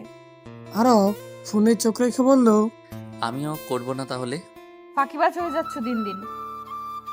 ফাঁকিবাজ না, বলো প্রেমিক হয়ে যাচ্ছ দিন দিন। স্বর্ণ উত্তর কিছু না বলে হাসলো। তারপর আরও 1 কাপ কফি অর্ডার করে আরবের আউট হওয়া পর্যন্ত অপেক্ষা করলো। আউট হওয়ার পর আরব ফোনটা রেখে বলল, কালকের জন্য সরি। আমি চাইনি তুমি প্রজেক্টটা ক্যান্সেল করে দাও। এটাও ঠিক, তুমি চলে গেলে আমিও একা হয়ে যাব। পরে ভাবলাম মন্দ হয়নি, প্রজেক্ট চুলোই যাক, দুজনে বিয়ে করে সংসারী হয়ে যাব। কথাটা বলেই হাসলো আরব। ওর হাসিতে স্বর্ণও যোগ দিল। হাসি থামতেই স্বর্ণ একটু সিরিয়াস ভঙ্গিতে বলল, আমি কিছু বলতে চাই আরো। স্বর্ণের মুখভঙ্গি দেখে আরবও সিরিয়াস হয়ে এলো। বলল, হ্যাঁ বলো। তোমাকে আগেই বলা উচিত ছিল, কিন্তু বলা হয়ে ওঠেনি। আসলে তুমি প্রপোজ করার কয়েকদিন আগেই আমার বিয়ে ঠিক হয়ে যায় ভাইয়ার এক বন্ধুর সাথে। সে সময় উচ্ছ্বাসের সাথে ব্রেকআপ হয় আমার। মেন্টাল ট্রমার মধ্যে দিয়ে যাই আমি, বাধ্য হয়ে বিয়েতে মত দেই। কিন্তু এখন এটা গলার কাটা লাগছে, বের হব কিভাবে বুঝতে পারছি না। আরো সব শুনে স্বর্ণার হাতের উপর নিজের একটা হাত রেখে বলল, সমস্যা নেই, আমি আছি না। স্বর্ণ আরবের সুন্দর মুখশ্রীর দিকে একবার তাকিয়ে মনে মনে বলল, আমাকে ক্ষমা করো আরব। দুপুর থেকে আকাশ কালো হতে শুরু করেছে। দূর দূরান্ত হতে গুচ্ছ গুচ্ছ মেঘের মেলা বসেছে বিশাল অম্বর জুড়ে। স্নিগ্ধ শীতল হাওয়া ছুঁয়ে যাচ্ছে তনুমন। ফুটপাত ধরে হেঁটে যাচ্ছে আরব আর স্বর্ণ। স্বর্ণের এক হাত আলতো করে ধরে রেখেছে আরব। আজকে ওরা কেউই ক্লাস করেনি, বিভিন্ন জায়গায় উদ্দেশ্যহীনভাবে ঘোরাঘুরি করেছে। স্বর্ণর খারাপ লাগেনি, বরং অনেকদিন পর নতুন কিছু হয় ভালোই লেগেছে। আরব বন্ধু হিসেবে খুব ভালো, তবে প্রেমিক হিসেবে কেমন সেটা না জানা স্বর্ণ। কারণ ওকে সে ভূমিকায় কল্পনা করতে পারছে না। শুধু বন্ধুত্ব দিয়ে কি এক জীবন কাটিয়ে দেওয়া সম্ভব? ঘোরাঘুরি শেষে আরব ওকে বাড়ি পৌঁছে দিল। স্বর্ণ অবশ্য বলেছিল বাসা পর্যন্ত আসতে। আরব হেসে বলল, এভাবে বিনা অধিকারই যেতে চাই না, একদিন অধিকার নিয়েই যাব। স্বর্ণ হেসে হাত নেড়ে বিদায় জানিয়ে চলে গেল। বাসায় এসে ফ্রেশ হয়ে বসতেই নিহারিকা খানম শরবত নিয়ে এলেন। মেয়েকে শরবত দিয়ে সামনাসামনি বসে বললেন, ওরা আসবে না আজকে, কাল সকালে রওনা হবে। আবহাওয়া ভালো না, তাই রিস্ক নিয়ে আসবে না। বাহ, ভালোই হলো, শান্তিতে থাকা যাবে। ভেবেছিস কিছু? কি? সুমুরকে কি বলবি? আমি আশরাফের সাথে কথা বলে বুঝলাম ফিরে এসে বিয়ের কাজ সেরে ফেলতে চাইবে ওরা। তুমি এত চিন্তা করো না, আমি ভেবে ফেলেছি কি করব। কি ভেবেছিস? সারপ্রাইজ। তুমি চিন্তা করো না, একদম কিছুই হবে না, আমি সামলে নিব। আচ্ছা সাবধানে। আর কি খাবি রাতে? তোমার যা ইচ্ছা। আজকে একটু তাড়াতাড়ি ঘুমাবো, কাল একটা ইন্টারভিউ আছে। চাকরির? হ্যাঁ, চাকরি পেলে বাসা ছেড়ে তোমাকে নিয়ে চলে যাব। এই যে এরা তোমাকে এত কথা শোনায়, আমার ভালো লাগে না। নিহারিকা খানম মলিন হেসে বললেন, আমার এখন আর খারাপ লাগে না। কিন্তু আমার লাগে, আমি তোমাকে এখানে থাকতে দেব না। আচ্ছা। নিহারিকা খানমের গলা ধরে এলো। তিনি আর কথা না বাড়িয়েই চলে গেলেন। স্বর্ণ সেদিকে তাকিয়ে দীর্ঘশ্বাস ছাড়লো। স্বর্ণ তাড়াতাড়ি শুয়ে পড়ল, তাই আরবের কল রিসিভ করতে পারলো না। শুতেই যেন রাজ্যের ঘুম তাকে টেনে নিয়ে গেল এক অন্য দুনিয়ায়। পাহাড়ি হাওয়ার তালে স্বর্ণের চুলগুলো মায়ের অবাধ্য দুষ্ট বালিকাদের মতো উঠছে। শূন্য একটা জায়গা, কেউ নেই সেখানে। একদম পাহাড়ের চূড়ায় দাঁড়িয়ে আছে সে। পিছনে গিরিখাত আর সামনে গভীর সমুদ্র। দিশেহারা স্বর্ণ কি করবে সে এখানে? এলোই বা কি করে? সমুদ্রের গভীরতা চোখ রাখতেই মাথা চক্কর দিয়ে উঠল স্বর্ণের। তার অ্যাক্রোফোরেবিয়া বা উচ্চতা ভীতি আছে, যার ফলে নিয়ন্ত্রণ হারিয়ে পা ফসকে পড়ে যেতে লাগলো পাহাড়ে চূড়া হতে গভীর সমুদ্রে। কিন্তু হঠাৎ মনে হলো হাতটা কিছুতে আটকে আছে। ভয় ভয় পেছনের দিকে তাকাতেই দেখলো বলিষ্ঠ একটা হাত সর্বশক্তি দিয়ে ধরে রেখেছে তাকে। মুখটা দেখা যাচ্ছে না, শুধু চোখগুলো বোঝা যাচ্ছে। কি গম্ভীর একজোড়া চোখ ওইদিকে চেয়ে আছে। স্বর্ণ ভরসা পাচ্ছে ওই চোখ জোড়ায় চোখ রেখে। কিন্তু হঠাৎ কি যেন হলো, হাতের বাঁধন আগলা হয়ে এলো। স্বর্ণ হারিয়ে যেতে লাগলো সমুদ্রের অতল গভীরতায়। তরাক করে লাফিয়ে উঠে পড়লো স্বর্ণ। কি ছিল এটা? স্বপ্ন? এত বাস্তব? ফ্যান চলছে তবুও গেমে একাকার হয়ে গেছে সে। শরীরের লোম দাঁড়িয়ে গেছে। স্বপ্নটা বাবাচ্ছে ওকে। হঠাৎ এমন একটা স্বপ্ন বা দেখলো কেন? কার ছিল ওই চোখ জোড়া? কেনই বা শেষে হাতটা ছেড়ে দিল? এসব ভেবেই অস্থির হয়ে উঠল স্বর্ণ। কিছুতেই মাথা থেকে বের হচ্ছে না। বিছানা থেকে উঠে ড্রয়িং রুমে গিয়ে পানি খেয়ে আসলো। মন অন্যদিকে নেওয়ার জন্য ফোন হাতে নিল। আরবের 10টা মিস কল। এখন তো 3:30 বাজে, কল দিয়ে ধরবে না, থাক পরে কথা বলা যাবে। স্বর্ণ ফোন রেখে আবারও ঘুমানোর চেষ্টা করলো, কিন্তু ঘুমের রেশ নেই চোখে। অগত্যা শুয়ে না থেকে উঠে অর্ধেক শেষ হওয়া উপন্যাসটা নিয়ে বসলো। স্বরেশ মজুমদারের আমি রেনু বইটা পড়ছে সে। পড়তে পড়তেই একটা উক্তি খেয়ালে এলো। উক্তিটা এমন, এতদিনের একটা সম্পর্ক বা হাত নেড়ে অবহেলায় সরিয়ে দিল, প্রয়োজন কত সহজে মিটে যায় কারো কারো। স্বর্ণ চোখ বুঝলো, আসলেই সে উচ্ছ্বাসের প্রয়োজনই ছিল। প্রয়োজন শেষে ছুঁড়ে ফেলে দিল। অথচ এসবে কি পাওয়ার ছিল? এক চিমটি পরিমাণ ভালোবাসাও কি ছিল না? সব কি শারীরিক চাওয়া ছিল? এত তুচ্ছ ভালোবাসা? স্বর্ণ ভেবে পায় না।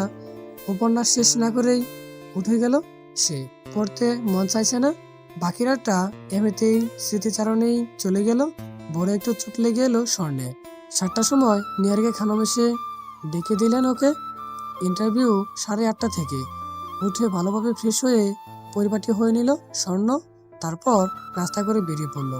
ইন্টারভিউ শেষে অফিস থেকে বের হতেই দেখলো আরব ফোন করেছে। রিসিভ করতেই বলল, কেমন হলো ইন্টারভিউ? ভালোই। যাক ভালো, চিন্তা করো না, হয়ে যাবে। হলেই ভালো।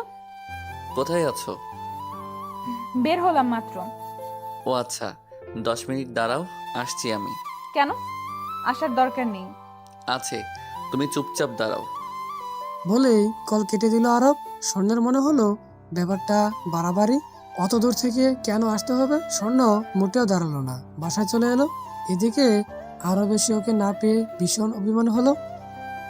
স্বর্ণ বাসায় গিয়ে মাকে সাথে করে নিয়ে হাসপাতালে গেল রুটিন চেক আপের জন্য। এর আগেও কয়েকবার গিয়েছে, তবে কেউ জানে না নিহারিকা খানম ছাড়া। আরব অভিমানে বুক ভারী করে বাসায় ফিরল। স্বর্ণ এরকমটা না করলেও পারতো। কি হতো, কিছুক্ষণ দাঁড়ালে একসাথে কিছু সময় থাকা যেত, চোখে চোখ রেখে কথা হতো। আরব ওর দিকে জোড়া চোখে বারবার তাকাতো। স্মৃতিপটে কিছুটা অদূরে মুহূর্তে জমা হতো। এই তো চাই আরব, কিন্তু স্বর্ণ কেন বোঝে না? সারাদিনে আর ফোন বা মেসেজ কিছুই করবে না সে। ওপাশ থেকে সারা এলো, তবে মনের বরফ গলবে। মায়ের সাথে চেক আপ করে বাড়ি ফিরল স্বর্ণ। বাচ্চা ভালো আছে, তবে ডাক্তার আয়শা ইয়াসমিন বলেছেন গর্ভ অবস্থায় যথাসম্ভব ব্যথার ঘুমের ওষুধগুলো পরিহার করতে আর দুশ্চিন্তার মতো থাকতে। বাড়ি ফিরে মা মেয়ে মিলে রান্না করলো। একসাথে খেয়ে কিছুক্ষণ গল্প করে স্বর্ণ ঘুমাতে এলো। কেমন যেন ঘুম ঘুম লাগছে, ক্লান্ত লাগছে। ঘরে এসে ফোনটা হাতে নিয়ে শুয়ে পড়লো। ভেবেছিল আরবের অনেক মেসেজ কল এসে জমা হয়ে আছে, যেটা প্রতিদিনই হয়, কিন্তু আশ্চর্যজনক ভাবে আজ কোনো মেসেজ বা কল কিছুই নেই। আনমনেই কিছু একটা চিন্তা করে স্বর্ণ আরবের নম্বরে ডায়াল করলো। 3বার রিং হওয়ার পর রিসিভ হলো। যদিও কল আসতেই রিসিভ করতে ইচ্ছে করছিল আরবের, কিন্তু নিজেকে সামলে অপেক্ষা করে রিসিভ করলো। কোনোভাবেই বুঝতে দেওয়া যাবে না কলটা কাঙ্ক্ষিত। স্বর্ণ স্বাভাবিক স্বরে প্রশ্ন করলো, কি করছো? কিছু না। আরবের গলা স্বরটা কেমন যেন। কি হয়েছে? হঠাৎ তখন ঘটনা মনে পড়ে গেল। আরবকে দাঁড়াতে বলেছিল, কিন্তু দাঁড়ায়নি। সেই জন্য কি মন খারাপ করেছে? স্বর্ণ আবারও জিজ্ঞেস করলো, কি হয়েছে? না, কিছুই হয়নি। সরি, আসলে ইন্টারভিউ থেকে বেরিয়ে খারাপ লাগছিল খুব। দাঁড়িয়ে থাকতে মন চাচ্ছিল না, তাই দাঁড়াইনি। তুমি রাগ করেছো? স্বর্ণের স্বীকারোক্তি শুনে আর অভিমান ধরে রাখতে পারেনি ছেলেটা। এখন নিজের উপরেই রাগ হচ্ছে, শুধু নিজের দিকটাই দেখছে, স্বর্ণের অবস্থাটা বোঝার চেষ্টা করেনি। না, রাগ করিনি। এখন ঠিক আছো? হ্যাঁ। তোমার ভাইয়ারা এসেছে? না, এসে পড়বে বোধহয়। আচ্ছা, কি করবে মনে আছে তো? হ্যাঁ আছে। গুড, আমাকে আপডেট দিও। হ্যাঁ, সে তো দেবই। আচ্ছা এখন রাখি, পরে কথা হবে। আচ্ছা। ফোন রেখে স্বর্ণ চোখ বন্ধ করে শুয়ে রইল। কিছুক্ষণ আগে আসা ঘুম ঘুম ভাবটা আর নেই, তবে শুয়ে থাকতে ভালোই লাগছে। আর মনে কিছু একটা ভাবতেই শুনতে পেল কলিং বেলের আওয়াজ। এসে গেছে। স্বর্ণ এখন মরার মতো পড়ে থাকবে আপাতত কিছুক্ষণের জন্য। সে কানে শুনে না। প্রায় 10 মিনিট পর ঘরের দিকে কারো পায়ের আওয়াজ শুনতে পাচ্ছে। স্বর্ণ চোখ বন্ধ করে বেশ বুঝতে পারছে এই পায়ের আওয়াজটা ভাবি ছাড়া আর কারণ না। সীমা স্বর্ণকে শুয়ে থাকতে দেখে উঁচু গলা ডাকলো, স্বর্ণ, এই স্বর্ণ, উঠো। সুমন ভাই তোমার সাথে দেখা করার জন্য বসে আছে। স্বর্ণ মনে মনে বলল, আজকে ডোনাল্ড ট্রাম্প এসে বসে থাকলেও আমি উঠব না।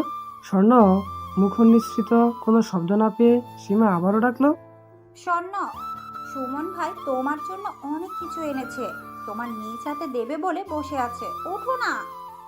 তারপরও স্বর্ণের কোনো সারা শব্দ নেই, যেন গভীর ঘুমে বিবস্বে। সীমা আরও ডাকবে, কিন্তু তার আগে নিহারিকা খানম এসে বললেন, গভীর ঘুমে আছে, এখন ডেকো না, পরে কথা বলে ওর সাথে। সীমা মুখ কালো করে বেরিয়ে গেল ঘর থেকে। নিহারিকা খানমও এবার মেয়ের দিকে চেয়ে বেরিয়ে গেলেন। তিনি খুব ভালো মতো জানেন স্বর্ণ ঘুমায়নি, ওর ঘুম এত ভারী না। সত্যি ঘুমে থাকলে এতবার ডাকা লাগতো না, এক ডাকেই উঠে পড়তো। সুমন যাওয়ার 1 ঘন্টা পর উঠেছে স্বর্ণ। অবশ্য প্ল্যানে এটা ছিল না, কিন্তু এত তারা ফেস করতে ইচ্ছে হয়নি ওর। শোয়া থেকে উঠে ড্রয়িং রুমে এসে দেখলো খালি, কেউ নেই। যাক ভালো। রান্নাঘরে গিয়ে 1 কাপ কফি নিয়ে নিজের ঘরে চলে এলো। কালো আরো 2টা ইন্টারভিউ আছে, একটা চাকরি যে করে হোক পাওয়া লাগবে। 1 মাসে যতগুলো ইন্টারভিউ আছে সব দিবে, একটা না একটা হয়েই যাবে। একাডেমি রেজাল্ট তো ভালোই ওর। কফি খেতে খেতেই ভাবলো প্রজেক্ট ছেড়ে দেওয়ার ব্যাপারটা। না, ও আরবের জন্য ছাড়েনি, ছেড়েছে মায়ের জন্য। মাকে একা ফেলে যাওয়ার মতো অমানুষ নয় সে। সেদিন সারা পৃথিবী ওর বিপরীতে ছিল। যেদিন ও এই মাকেই পাশে পেয়েছে, তাকে রেখে এভাবে চলে যাওয়াটা মানায় না, পারবে না ও। মাকে ছাড়া সম্ভব না থাকা, তাই তো একটা চাকরির প্রয়োজন। চাকরি পেলেই মাকে নিয়ে চলে যাবে। আর আরও ওর সাথে বন্ধুত্বটা নষ্ট করতে চাইছে না, কিন্তু উপায় নেই। ওকে নিজের এই ভাঙাচোরা করিডোরের জীবনে জড়ানোর মানেই হয় না। আর সত্যিগুলো শোনার পর ওই আর নিজেকে জড়াতে চাইবে না। স্বর্ণ এটাই চায়। রাত 8টায় সীমা আবার এলো স্বর্ণের ঘরে। স্বর্ণ তখন একটা নাটক দেখছিল। সীমা এসে তীক্ষ্ণ কণ্ঠে বলল, স্বর্ণ, তোমার ভাইয়া তোমাকে ডাকে, কথা বলবে। স্বর্ণ কান থেকে ইয়ারফোনটা খুলতে খুলতে বলল, যাও, আসছি। সীমা গেল না।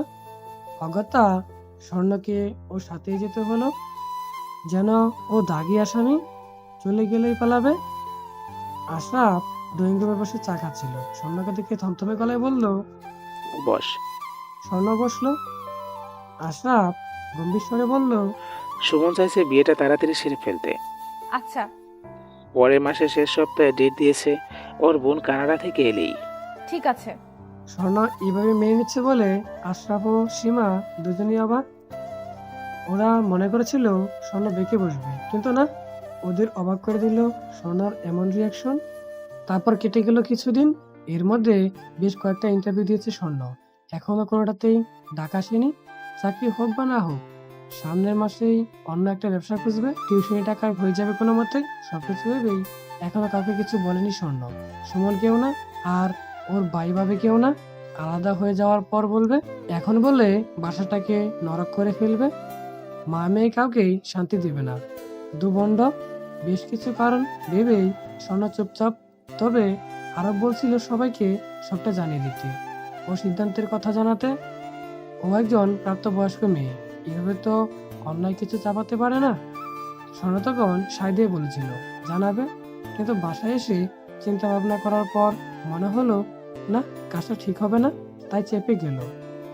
তবে আরব জিজ্ঞেস করতেই মিথ্যা বলে দিল। মধ্যে মধ্যে অপরাধ বোধ হয় স্বর্ণের।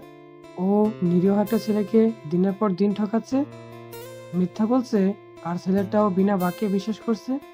কেন এই মানুষগুলো দেরিতে আসে জীবনে? বেগুন চলে যাওয়ার পরই কেন আসে? দীর্ঘশ্বাস ফেলে স্বর্ণ লাস্ট টিউশনিটা করিয়ে বের হতে বিকেল করিয়ে সন্ধ্যা হলো। ছাত্রীর বাসা থেকে বেরিয়ে হাঁটতে লাগলো স্বর্ণ। 2-3 মিনিট হাঁটলেই 5 স্টপ, কিন্তু কিছুটা দূর হাঁটতেই অদূরে সুমনকে দেখতে পেল, ওর দিকে আসছে। স্বর্ণ হাঁটা থামিয়ে দিল। সুমন ওর সামনাসামনি এসে দাঁড়ালো, রুষিত স্বরে বলল, তোমার ফোন বন্ধ কেন? কতবার কল দিয়েছি, আইডিয়া আছে? স্বর্ণ ইতস্ত স্বরে বলল, চার্জ ছিল না। চার্জ দিছো না নাকি ইচ্ছে করে বন্ধ করে রেখেছো? স্বর্ণ অন্যদিকে চেয়ে বলল, চার্জ ছিল না আসলেই। এবার থমথমে মুখশ্রী ফুটিয়ে তুলে বলল, চলো, এক জায়গায় যেতে হবে এখন আমাদের। কোথায়? Office party. হ্যাঁ, তো আপনি যান, আমি কেন যাব? পুরো অফিস জানে আমার বিয়ে ঠিক হয়ে আছে। তাই আমার কলিগরা চাইছে হবু বউয়ের সাথে দেখা করতে। কিন্তু আমার যেতে মন চাইছে না। তোমার মতামত শুনতে চাইনি আমি। তুমি এখন যাবে মানে যাবেই। শোনো, ব্রু কুচকে অদ্ভুত নজরে তাকালো সময় দেখে। এমন অধিকার ফলাচ্ছে কেন এই লোকটা? যেতে ইচ্ছে করছে না, তাও নাকি যেতে হবে। শোনো বেশ শান্ত গলায় উত্তর দিল, দেখুন, সারাদিন ক্লাস করে প্রাইভেট পড়িয়ে আমার আর একটুকুও শরীর কুলাচ্ছে না। আমি যেতে পারবো না, সরি।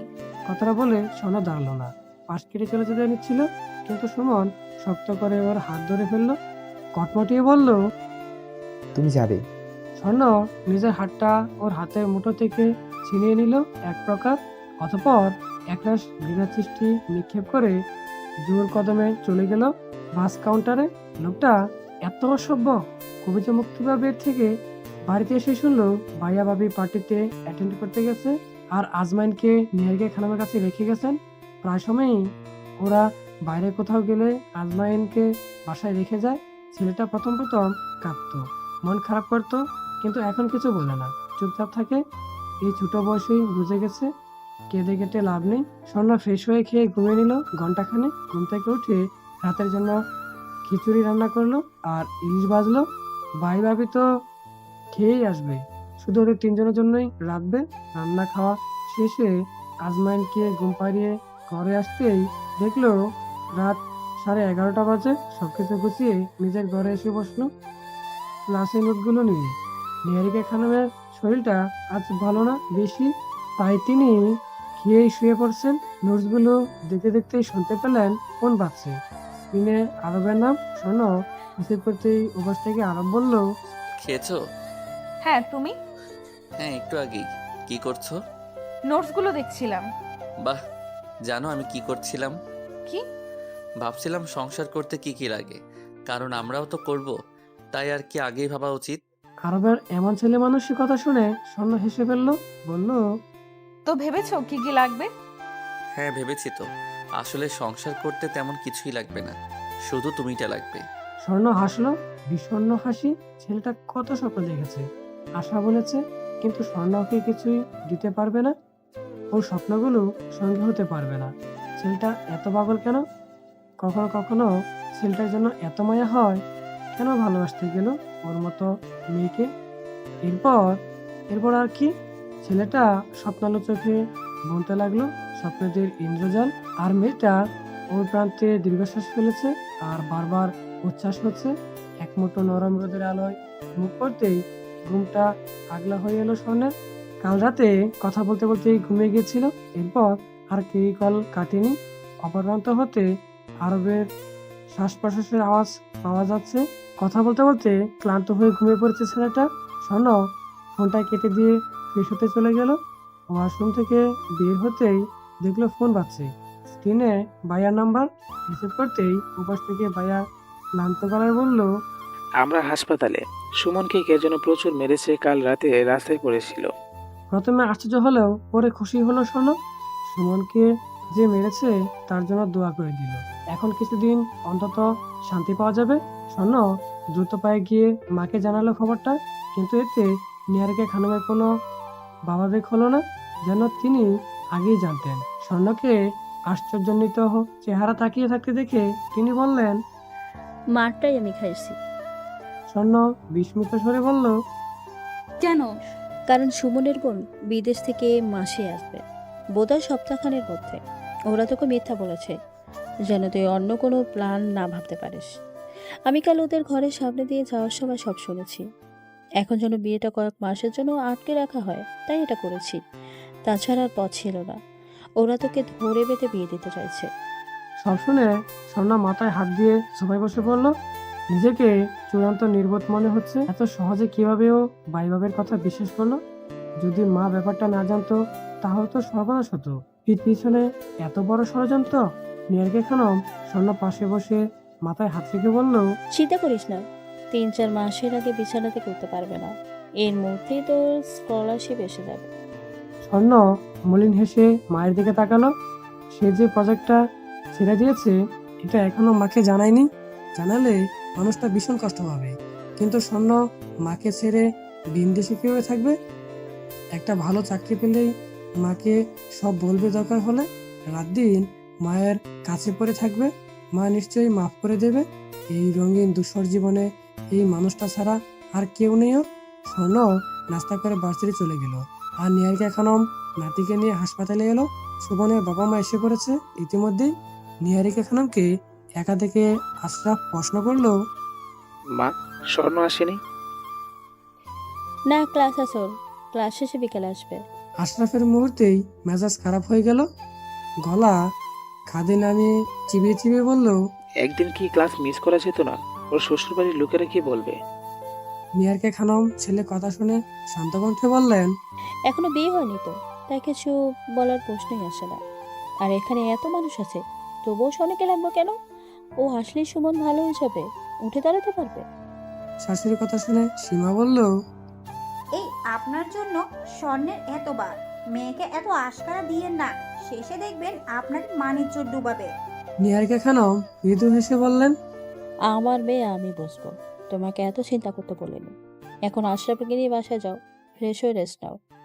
আশরাফ আর সীমা কটমট করতে করতে চলে গেল। যাওয়ার সময় আজমাইনকেও নিয়ে গেল সাথে। ওরা যাওয়ার পর সুমনকে একবার দেখে এলেন তিনি।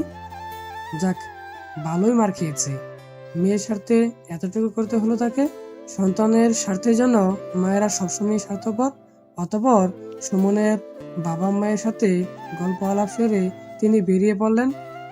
স্বর্ণ ভার্সিটিতে ঢুকে সোজা ক্লাসে চলে গেল। আজকে একটু লেট হয়ে গেছে, রাস্তায় জ্যাম ছিল প্রচুর। কিন্তু ক্লাসরুমের সামনে এসে দেখলো প্রফেসর জামাল উদ্দিন ক্লাস নিচ্ছেন। ভার্সিটিতে এই একটা লোককে স্টুডেন্টরা ভীষণ ভয় পায়। এত স্ট্রিক্ট, যতই ভালো স্টুডেন্ট হয় না কেন, রুলস ব্রেক করলে শাস্তি পেতেই হবে। ক্লাস লেট করে আসলে সেই দিনে ক্লাস আর স্টুডেন্টদের কপালে নেই। তবুও স্বর্ণ দরজা থেকে প্রথম এবং শেষ একটা চেষ্টা করলো। বিনীত ভঙ্গিতে স্যারকে ডেকে বলল, স্যার আসবো? না, ক্লাস শেষ হওয়ার পর আসবে। এখন ক্লাস করাচ্ছি, ডিস্টার্ব করবে না। এরপর আর কথা থাকে না। স্বর্ণ দরজা থেকে ফিরে যাচ্ছিল, হঠাৎ করে চোখ পড়লো ক্লাসের মধ্যে বসে হাত দিয়ে ইশারা দেয় আরব। ও ইশারায় ক্যান্টিনে বসতে বলছে, 5 মিনিটের মধ্যে আসছে। স্বর্ণ চোখ রাঙানি দিয়ে আসতে মানা করলো। এরপর সেখান থেকে সরে লাইব্রেরিতে গেল, কারণ আরব যখন বলেছে ও আসবে তখন আসবেই। তাই ক্যান্টিনে যায়নি স্বর্ণ। লাইব্রেরির এক কোণে বসে বই পড়তে শুরু করলো স্বর্ণ। হঠাৎ ধপ করে পাশের চেয়ারে কেউ বসতেই স্বর্ণ চমকে উঠল। তবে ধারণা করলো আরও এসেছে, কিন্তু চোখ ফিরে নিল, দেখলো উচ্ছ্বাস বসে আছে। স্বর্ণ ব্রু কুঁচকে কঠিন গলায় বলল, তুমি? হ্যাঁ আমি। কেন, ওই আরব না কি যেন নাম, ওই ছেলেকে আশা করেছিলে নাকি? যাকেই আশা করি, তোমাকে তো কখনোই না। আমি জানি তখন কি নাটকটাই না করলে অ্যাবর্শন করাবে না, কিন্তু এখন দেখো অ্যাবর্শন করে আরেক ছেলের সাথে ডলাডলি করছো। এর জন্যই আমি তোমাকে বিয়ে করতে চাইনি। আমার সাথে শোয়ার পর তুমি যে আর কারোর সাথে শুবে না তার কি গ্যারান্টি? হয়তো আমার আগেও কারোর সাথে পুরোটা শেষ করার আগেই সজোরে একটা থাপ্পড় পড়লো উচ্ছ্বাসের গালে। স্বর্ণ অগ্নিদৃষ্টিতে তাকিয়ে আছে ওর দিকে। উচ্ছ্বাসের আগে হিতাহিত জ্ঞান হারিয়ে ফেললো। নিজের বলিষ্ঠ হাত দিয়ে স্বর্ণ হাত চেপে ধরেছে শক্ত করে, যেন ভেঙে ফেলবে। কিন্তু কয়েক সেকেন্ডের মধ্যেই কেউ একজন উচ্ছ্বাসের শার্টের কলার ধরে বসা থেকে সোজা দাঁড় করিয়ে ফেললো। উচ্ছ্বাসের হাত বাঁধন আলগা হতেই স্বর্ণ নিজের হাত ছাড়িয়ে নিল ওর থেকে। সামনে আরো উচ্ছ্বাসের কলার ধরে দাঁড়িয়ে আছে। উচ্ছ্বাস গর্জে উঠে বলল, হাউ ডিয়ার ইউ, জুনিয়র হয়ে সিনিয়রের গায়ে হাত তুলিস, তোকে আজকে ক্যাম্পাসে পুঁতে ফেলবো। আরব শান্ত অথচ দীর্ঘস্বরে বলল, চুপ, একদম চুপ। সিনিয়র হয়ে যদি নিজের সম্মান নিজে না রাখতে পারিস তাহলে কেউ সম্মান দিবে না। আর তুই আমাকে কি পুঁতে ফেলবি? আমি চাইলে তোকে এক্ষুনি ভার্সিটি থেকে বহিষ্কার করাতে পারি। কথাটা বলেই আরব একটু আগে সন্ধ্যের সাথে করা অসভ্যতামি ভিডিওটা উচ্ছ্বাসের সামনে তুলে ধরলো। উচ্ছ্বাস ভয়ে চোখ সয়ে গেল, যেন আরব হাসতে হাসতে বলল, কি সিনিয়র ভাইয়া, ভালো আছেন তো? আরও ভালো থাকতে চাইলে নাক বরাবর দরজা দিয়ে হেঁটে চলে যান, পেছনে তাকাবেন না। তাকালেই কথাটা বলে আরব হাসলো। উচ্ছ্বাসের দিকে অগ্নিদৃষ্টি নিক্ষেপ করে সেখান থেকে চলে গেল। স্বর্ণ ভেতরে ভেতরে ভয় পাচ্ছে। আরব কি তবে সব জেনে গেল? ভুল বুঝলো ওকে? ঠিক হয়নি এটা। অন্তত এভাবে জেনে যাওয়াটা একদম ঠিক হয়নি। ভালোবাসার মানুষ না হোক, বন্ধু হিসেবে ছেলেটাকে পছন্দ করে স্বর্ণ। এখন ওর চোখে রিনা দেখতে ভালো লাগবে না একটুও? তার চেয়ে বড় কথা, কি বলবে আরবকে? ও তো এখন প্রতারক ভাববে স্বর্ণকে। এসব ভাবতে ভাবতেই আরবের কণ্ঠস্বর শুনলো। সে উত্তপ্ত স্বরে বলল, ওই বাস্টারটা তোমার হাত মুচড়ে ধরলো আর তুমি কিছু বললে না কেন? বলতে দিলে কোথায়? তার আগেই তো তুমি এসে তুফান উঠিয়ে দিলে। তো কি করব? আমি এসেই দেখি হারামির বাচ্চাটা তোমার হাত মোচড়াচ্ছে। আমার তো দেখেই মাথায় আগুন ধরে গেল। আরব রাগে ফুসফুস করছে। স্বর্ণ এতক্ষণে স্বস্তি পেল একটু। তার মানে আরব কথাগুলো শুনেনি, এমনকি থাপ্পড় মারাটাও দেখেনি। যাক, ভালো হলো। বুকের উপর থেকে এক মনের একটা পাথর সরে এলো। এমন নয় যে স্বর্ণ আরবকে এসব লুকিয়ে যাবে, কিন্তু বলার একটা সময় আছে। হুট করে সবকিছু বলা যায় না। কিছুক্ষণ আগের ঘটনা রেশ কাটিয়ে আরব হুট করে বলল, চা খাবে? চা এখন? হ্যাঁ চলো, আনোয়ার কাকার দোকান থেকে খেয়ে আসি। এর মধ্যে ক্লাস শেষ হয়ে যাবে, এরপর নেক্সট ক্লাস ধরবো। স্বর্ণ হাত ঘড়িতে একবার চোখ বুলিয়ে নিল, বলল, চলো। ভার্সিটি এরিয়া থেকে অল্প দূরেই আনোয়ার কাকার দোকান। পায়ে হাঁটা পথ 10 মিনিট। যাওয়ার পথে দেখলো এক ঝাঁক পুর্তলিকার সমাহার। আরব নীরবেই স্বর্ণের পাশ থেকে সরে একগুচ্ছ পুর্তলিকা নিয়ে এলো। পাশে আসতেই স্বর্ণ খেয়াল করে বলল, এতগুলো দিয়ে কি করবে? দেখো কি করি, আগে হাত দাও। স্বর্ণ আলতো হেসে হাত বাড়ালো। দেখা যাক ছেলেটা কেমন পাগলামি করে। আরব স্বর্ণের বা হাত অনামিকার মাপ নিয়ে একটা রিং বানিয়ে সেটা পরিয়ে দিল। আর বাকিগুলোর মধ্যে কয়েকটা খোপা আর কয়েকটা দিয়ে ব্রেসলেট বানিয়ে হাতে পরিয়ে দিল। অতঃপর মুগ্ধ চোখে তাকিয়ে বলল, আমার ফুলকুমারী। স্বর্ণ হাসলো। সেই হাসিতে ছেলেটা আরেক দফা মুগ্ধতার মোহজালে জড়িয়ে গেল। এতটা মায়াবী কিভাবে হয় একটা মেয়ে? নাকি ভালোবাসে বলেই এত মায়াবী লাগে? আরব বুঝতে পারে না, দিনে দিনে মেয়েটার প্রতি মুগ্ধতা, স্নিগ্ধতা, ভালোবাসা সব যেন বেড়েই চলছে। সকালবেলা চায়ের দোকানে যেমন একটা খদ্দের থাকে না, সবাই কাজকর্মে ব্যস্ত থাকে, তেমন আজও নেই। ওরা যেতেই আনোয়ার কাকা খুশি হয়ে বলল, মামা চা দিব আপনাকে? হ মামা, আমারটা চিনি কম দিয়ে আর আপনার মামিরটা বেশি। আরবের কথা শুনে স্বর্ণ বিস্মিত হলো। ছেলেটা জানলো কি করে যে ও চায়ের চিনি বেশি খায়? এত খেয়াল করে। ওরা চা খেয়ে ক্যাম্পাসে আসলো। ক্লাসে যাওয়ার পথে আরবের বন্ধু সাইফুলের সাথে দেখা হওয়ায় ও দাঁড়িয়ে পড়লো আর স্বর্ণকে ইশারায় বলল দাঁড়াতে, কিন্তু স্বর্ণ দাঁড়ালো না। ক্লাসে চলে গেল। স্বর্ণ যাওয়ার পরেই সাইফুল বলল, তোদের মধ্যে কি চলে রে? অনেক কিছু। তোরা রিলেশনে আছিস? হ্যাঁ। তুই জানিস না উচ্ছ্বাস ভাইয়ের সাথে স্বর্ণের রিলেশন ছিল? হ্যাঁ থাকুক, এখন তো নেই। বুঝতে পারছিস না তুই? ওদের গভীর সম্পর্ক ছিল। একসাথে ঘুরতে যাওয়া, সিনেমা দেখা, হাতে হাত রেখে হাঁটা। সম্পূর্ণ কথা শেষ করার আগেই আরও ওকে থামিয়ে দিয়ে বলল, দেখ ভাই, আর আগে কি ছিল না ছিল এসব নিয়ে আমার মাথা ব্যথা নেই। আমি ওকে ভালোবাসি, এটাই সত্য। এখন এটার চেয়ে বড় সত্য আর নেই। সাইফুলের আর কিছু বলার নেই। ও বন্ধুর পিঠে চাপড় মেরে বলল, ক্যারি অন ব্রো। আরব হেসে মাথা নেড়ে ক্লাসের দিকে চলে গেল। ক্লাস শেষে স্বর্ণ আগে বেরিয়ে এলো। আরবও পিছিয়ে ছিল, কিন্তু কিছু জুনিয়র ছেলে এসে ঝামেলা বাঁকিয়ে দিল। ওদেরকে একটা টপিক বুঝে দিতে হবে, কিন্তু কোনো মতে কাটিয়ে কালকে বোঝাবে। বেলা গড়িয়ে এলো। স্বর্ণ এখনো ভার্সিটি থেকে বেরোতে পারেনি। আরব এক দৌড়ে ওর পাশে চলে গেল। হাঁপাতে হাঁপাতে বলল, নিষ্ঠুর মেয়ে, একটু দাঁড়ালে কি হতো? দাঁড়াবো কেন? কারণ একসাথে যাব। আমি এখন টিউশনে যাব আরব। তুমি আমার সাথে আসবে কেন? এমনি। আরব মাথা চলকে বলল। স্বর্ণ কঠোরভাবে বলল, একদম না, এক্ষুনি বাসায় যাবে। আরব মুখ কালো করে বলল। নিজের ব্যাগ থেকে ছাতা বের করে দিল। স্বর্ণ বলল, আমার লাগবে না, তুমি রাখো। না, তোমাকে নিতে বলেছি, তুমি নিবে। এক প্রকার জোর করেই হাতে দৌড়িয়ে দিল। সামনের দিকে দৌড় দিল আরব। অজান্তে হেসে ফেলল স্বর্ণ। এত ছেলে মানুষই করে ছেলেটা। আসলেই আজকে রোদের তাপটা বেশি। স্বর্ণ ছাতাটা খুললো। আজকে বাসায় ফিরতে একটু দেরি হতে পারে। টিউশনিগুলো করিয়ে সুমনকে দেখতে যেতে হবে, না হলে ভাই ভাবি প্রশ্নের বানে জর্জরিত করে ফেলবে। হয়তো সকালে না যাওয়ার কারণেও মাকে অনেক কথা শুনিয়েছে। টিউশন শেষ করে হাসপাতালে গেল স্বর্ণ। হাত পা চারটাতে ব্যান্ডেজ, ভালোই মার খেয়েছে। মা সুমন ওকে দেখে নেকা অভিমানী কণ্ঠে বলল, এই তোমার আসার সময় হলো? আমি সারাদিন অপেক্ষা করেছি তোমার জন্য। ক্লাস ছিল আমার। কাট সরে স্বর্ণ বলল, এই লোকটার জন্য বিরক্ত আর ঘৃণা ছাড়া কিছুই আসে না ওর। এই যে হাত পা ভেঙে বিছানায় শুয়ে আছে, তবুও এক বিন্দু সমবেদনা আসছে না। সুমন বায়না ধরিয়েছিল আজকে রাতে ওর সাথে থাকবে। স্বর্ণ বিভিন্ন অজুহাত দিয়ে আধা ঘন্টার মধ্যে বেরিয়ে এলো। বাসায় ফিরে প্রতিদিনের মতো ফ্রেশ হয়ে বসতেই সীমা এসে বলল, তোমার কি মায়া দয়া নেই স্বর্ণ? তোমার হবু বর মার খেয়ে হাসপাতালে পড়ে আছে, আর তুমি সকালে তাকে দেখতে গেলে না। সুমন ভাইয়ের মা বাবা কি ভাবছে বলো তো? আমার তো লজ্জায় মাথা কাটা যাচ্ছে। স্বর্ণ চায়ের চুমুক দিয়ে শান্ত স্বরে বলল, আমি আসার সময় ওনার সাথে দেখা করে এসেছি, আর কে কি ভাবলো না ভাবলো তাতে আমার কিচ্ছু যায় আসে না। আমার ব্যাপার আমি খুব ভালো করেই বুঝি, তোমাকে নাক গলাতে হবে না অত। হ্যাঁ, তা তো দেখেইছি। সীমা তাচ্ছিল্য সুরে এটা বলেই চলে গেল।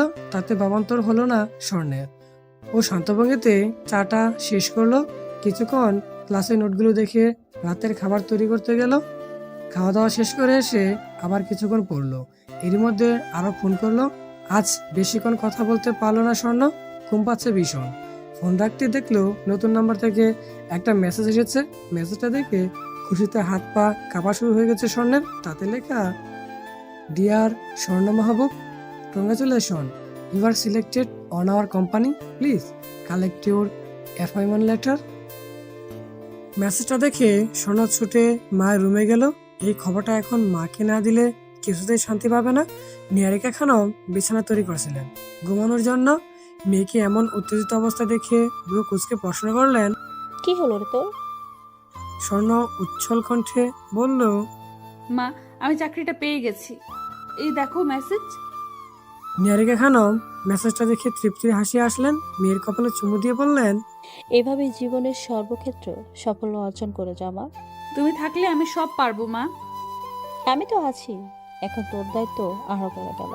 আমি জানি তুই পারবি। স্বর্ণ গভীর মমতার খুঁজে মাকে জড়িয়ে ধরলো। কিছুক্ষণ পর মার কাছ থেকে রুমে এসে আরবকে কল দিল। কল কেটে যাবার আগে গুম গুম কণ্ঠে উপাস থেকে বলল, হ্যালো। আরো ঘুমিয়ে পড়েছো? স্বর্ণর গলা শুনে ঘুম কেটে গেল ছেলেটা। তড়িঘড়ি গলায় বলল, না না, তুমি বলো। এমনি একটু চোখ লেগেছিল। সরি, আসলে একটা খুশির সংবাদ আছে, ভাবলাম তোমাকে দেই। হ্যাঁ, তো এখন বসে আছো কেন? তাড়াতাড়ি বলো। আরব উৎসুক হয়ে বলল, আমি চাকরি পেয়ে গেছি, একটু আগেই মেসেজ পেলাম। প্রথমে মাকে বললাম, তারপর তোমাকে। আরব সাথে সাথেই আলহামদুলিল্লাহ পড়লো। এরপর বলল, কংগ্রাচুলেশনস। কিন্তু একটা সমস্যা হয়ে গেল, কি? ক্লাস করতে পারবো না এখন আর। নোটস অ্যাসাইনমেন্টগুলো পেতে সমস্যা হবে খুব। আরে তুমি চিন্তা করো কেন এত? আমি আছি না। আমি থাকতে এসবের চিন্তা মানায় না। তুমি জাস্ট ফ্রেশ থাকো, একদম চিন্তা করবা না। আচ্ছা, আরেকটা কাজ করতে হবে। কালকে ফ্রি আছো? অল টাইম ফ্রি তোমার জন্য। এত ফ্রি হওয়া লাগবে না, ক্লাস করে বের হবা, আমি ক্যাম্পাসে আসবো, এরপর একসাথে বের হব। ওকে? ওকে। তাহলে এবার ঘুমাও। স্বর্ণ ফোন রেখে কালকের দিনের কাজের তালিকা মনে মনে ভেবে রাখলো। প্রথমে অফিসে গিয়ে অ্যাপয়েন্টমেন্ট লেটার নিতে হবে, তারপর ক্যাম্পাসে গিয়ে আরবকে নিয়ে একটা বাসা খুঁজতে হবে। অফিসের কাছাকাছি বাসা খুঁজে সময় থাকলে টিউশনিতে যাবে। তবে চাকরির জন্য টিউশনিগুলো ছাড়তে হবে, কিছু করার নেই। কিছু পাওয়ার জন্য কিছু তো ত্যাগ করতেই হয়। ক্লাস শেষ করে আরব ক্যান্টিনে এসে দেখলো স্বর্ণ কফিতে চুমুক দিচ্ছে আর ফোন দেখছে। বোঝাই যাচ্ছে অনেকক্ষণ আগে থেকে অপেক্ষা করছে। সামনাসামনি চেয়ারে বসে গম্ভীর স্বরে বলল, একটা ফোন দিলেও পারতে, খামোখা বসেছিল এতক্ষণ। আরে রিল্যাক্স, বেশিক্ষণ হয়নি, আধা ঘন্টা মাত্র। তাও একটা ফোন দিতে। স্বর্ণ আরবের কথা পাত্তা না দিয়ে বলল, ছাড়ো তো, চলো বের হই, বাসা দেখবো। অফিসের কাছে একটা 2 রুমের ফ্ল্যাট নিব। কেন? আগের বাসায় কি হলো? ভাই ভাবি কিছু কি বলেছে? না, তেমন না। আসলে অফিস দূর হয়ে যায়, যাতায়াতের সমস্যা, আর আমি চলে গেলে আম্মু একা হয়ে পড়বে। ওদের সাথে কমফোর্ট না আম্মু, তাই আমার কাছে রাখবো। ও আচ্ছা, ঠিক আছে, চলো বের হই। প্রায় অনেকগুলো বাসা দেখে একটা বাসা পছন্দ হলো স্বর্ণ। অবশ্য নেওয়ার আগে মাকে ভিডিও কল করে দেখিয়ে তবেই কনফার্ম হয়েছে নিহারিকা খানমের বেশ পছন্দ হয়েছে। বাসা দেখাদেখি করতে করতে মধ্য দুপুর হয়ে গেল। ওরা কেউই এখনো খায়নি। কনফার্ম করে বের হয়ে আবার বলল, চলো খেয়ে আসি, খিদেই পেটে ইঁদুর দৌড়াচ্ছে। স্বর্ণ হেসে বলল, চলো। খাওয়া শেষে স্বর্ণ গড়ি দেখলো এখন বিকেল 4টা, দুটো টিউশনি করিয়ে আসা যাবে। ও আরবকে বলল, তুমি বাসায় যাও, আমি টিউশনিতে যাব। মানে কি, এত ঘুরে আবার টিউশনিতে যাবে? হ্যাঁ, সমস্যা নেই আমার। বললেই হলো। তুমি কি আয়রন লেডি? কোনো কথা না, বাসায় যাবা। আজ আর কোথাও যাওয়ার দরকার নেই, গিয়ে আমাকে কল দিবা। আরবের কণ্ঠে গাঢ় অধিকার বোধ আনমনেই ভালো লেগে উঠলো স্বর্ণের। প্রত্যেকটা মেয়ে চায় এমন একটা মানুষ হোক যে সবসময় তার খেয়াল রাখবে, শাসন করবে, আবদার রাখবে, আগলে রাখবে। নিঃসন্দেহে আরব একজন ভালো প্রেমিক ও স্বামী হবে, তবে ওর জন্য না। এটা হওয়া উচিত না। দীর্ঘশ্বাস ফেলে স্বর্ণ মাথা নেড়ে বলল, ঠিক আছে, বাসায় যাচ্ছি। এই তো লক্ষ্মী মেয়ে। এটা বলে আরব স্বর্ণের গাল টেনে দৌড়ে পালালো। স্বর্ণ হেসে ফেললো। মাঝে মধ্যে ছেলেটা এমন কাণ্ড করে না। মাস শেষ হওয়া পর্যন্ত কয়েকদিন স্বর্ণ বাসা থেকেই অফিসে যাতায়াত করেছে। সারাদিন কাজ করে ক্লান্ত শরীর নিয়ে যখন অফিস থেকে বের হতো, স্বর্ণ তখন দেখতো আরব অফিসের বাইরে পানির বোতল নিয়ে দাঁড়িয়ে আছে। ছেলেটা এত করে বলছে যে দাঁড়াতে না, কিন্তু কে শুনে কার কথা। একদম নিরীহ ছেলের মতো সব বকা হজম করে পরের দিন আবার হাজির হবে। আর কত বকা যায় একটা মানুষকে। কালই স্বর্ণরা নতুন ফ্ল্যাট উঠেছে, তাতে অবশ্য ওর ভাই ভাবির মাথা ব্যথা নেই তেমন। ভাবি বরং মনে মনে খুশি বলা চলে, তবে উপরে উপরে একটু ফর্মালিটি করাও কমতে রাখেনি। কাল অবশ্য নিহারিকা খানমকে আরবের সাথে পরিচয় করিয়েছে স্বর্ণ। না করিয়েও উপায় নেই, ছেলেটা সকাল সকাল ফ্ল্যাট গোছানোর কাজে সাহায্য করার জন্য চলে এসেছে। স্বর্ণ মুখে বলেনি, যদিও তবে চেয়েছিল আসুক। ওরা মা মেয়ে মিলে এত বাড়ি কাজ করতে পারে না, তার উপর আবার স্বর্ণ প্রেগনেন্ট। সব মিলিয়ে ভালোই হলো। সারাদিন ফ্ল্যাট ঠিকঠাক করে বিকাল থেকে সন্ধ্যা পর্যন্ত ওরা তিনজন আড্ডা দিল। নিহারিকা খানমের সাথে আরবের কালি বেশ ভাব হয়ে গেছে। আসলে ছেলেটা এমনই, যার সাথে কথা বলে তাকেই বশ করে ফেলে। এই যেমন স্বর্ণ অজান্তে কতটা ঝুঁকে পড়েছে ওর প্রতি, সেটাও ও নিজেই টের পাচ্ছে না। প্রতিদিনই বলে আরবের থেকে দূরে সরে যাবে, সব বলে দেবে, কিন্তু বলে আর কই। বলতে গেলেই অদৃশ্য কিছু একটা যেন মুখে চেপে ধরে রাখে। আজ অফিস থেকে বের হয়ে আরবকে দেখতে পেল না স্বর্ণ। একটু চিন্তিত হলো বটে, কারণ প্রতিদিন ওর নামার আগেই ছেলেটা হাজির হতো। তবে আজ কি হলো ভাবতে না ভাবতেই হাজির তিনি। মনে হচ্ছে দৌড়ে এসেছে। স্বর্ণ সামনে এসে থেমে হাঁপাতে হাঁপাতে বলল, সরি, এত জ্যাম ছিল, এই নাও পানি। স্বর্ণ তীক্ষ্ণ কণ্ঠে বলল, কে তোমাকে দৌড়ে আসতে বলেছে? কেন এত কষ্ট করে এলে? আমি তোমাকে কতদিন বলেছি না আসতে, তাও তোমার আশা লাগবে? আচ্ছা বকা পরে দিও, আগে একটু পানি খাও। আর এই রাস্তা দিয়ে আজকে যাওয়া যাবে না, ঘুরে যেতে হবে, অনেক জ্যাম আজকে, রিক্সা সিএনজি কিছুই পাবে না। স্বর্ণ পানির বোতল থেকে এক ডুব গিলে বোতলটা আরবের দিকে বাড়িয়ে দিয়ে বলল, মুখ ধুয়ে নাও, ধুলোবালি আর ঘামে নাজেহাল অবস্থা। আরব বোতলের বাকি পানিটুকু দিয়ে মুখ ধুয়ে দিল। অতঃপর অন্য একটা রাস্তা ধরলো ওরা বাড়ি ফেরার জন্য। বাড়ি ফিরতেই নিহারিকা খানম বললেন, তোর ভাই এসেছিল দুপুরে। কেন? স্বর্ণ ভ্রুকুচকে প্রশ্ন করলো। সুমনাকে তোকে দেখার জন্য পাগলামি করে, তুই গত সপ্তাহে একদিনও যাসনি, তাই কি করব বলো তো এই লোকটাকে নিয়ে? একটু সহ্য কর, সব ঠিক হয়ে যাবে। কাল একবার গিয়ে দেখে আছিস। আচ্ছা। স্বর্ণ হতাশ কণ্ঠে বলল। তারপর নিজের রুমে গিয়ে ক্লান্ত শরীর বিছানায় এনে দিতেই ঘুমে তলিয়ে গেল। যখন ঘুম ভাঙলো তখন রাত 10টা। ফ্রেশ হয়ে মায়ের রুমে গেল স্বর্ণ। নিহারিকা খানম বই পড়ছিলেন। ওকে দেখে বললেন, রান্নাঘরে খিচুড়ি আছে, গরম করে খেয়ে নে। আমি খেয়েছি আগে, ঘুমাচ্ছিলে বলে ডাকিনি। স্বর্ণ মাথা নেড়ে রান্নাঘরে এলো। খিচুড়ি গরম করতে ভাল লাগছে না, ঠান্ডায় খেয়ে নিল। তারপর 1 কাপ চা নিয়ে ঘরে এলো। বিছানায় ফোন বাজছে। স্বর্ণ ভেবেছিল আরব কিন্তু না, সিম কোম্পানি থেকে ফোন এসেছে। ফোন বেজে বন্ধ হয়ে গেল। স্বর্ণ আপন মনে চায়ের চুমুক দিতে দিতে আজকে নোটসগুলো দেখতে লাগলো।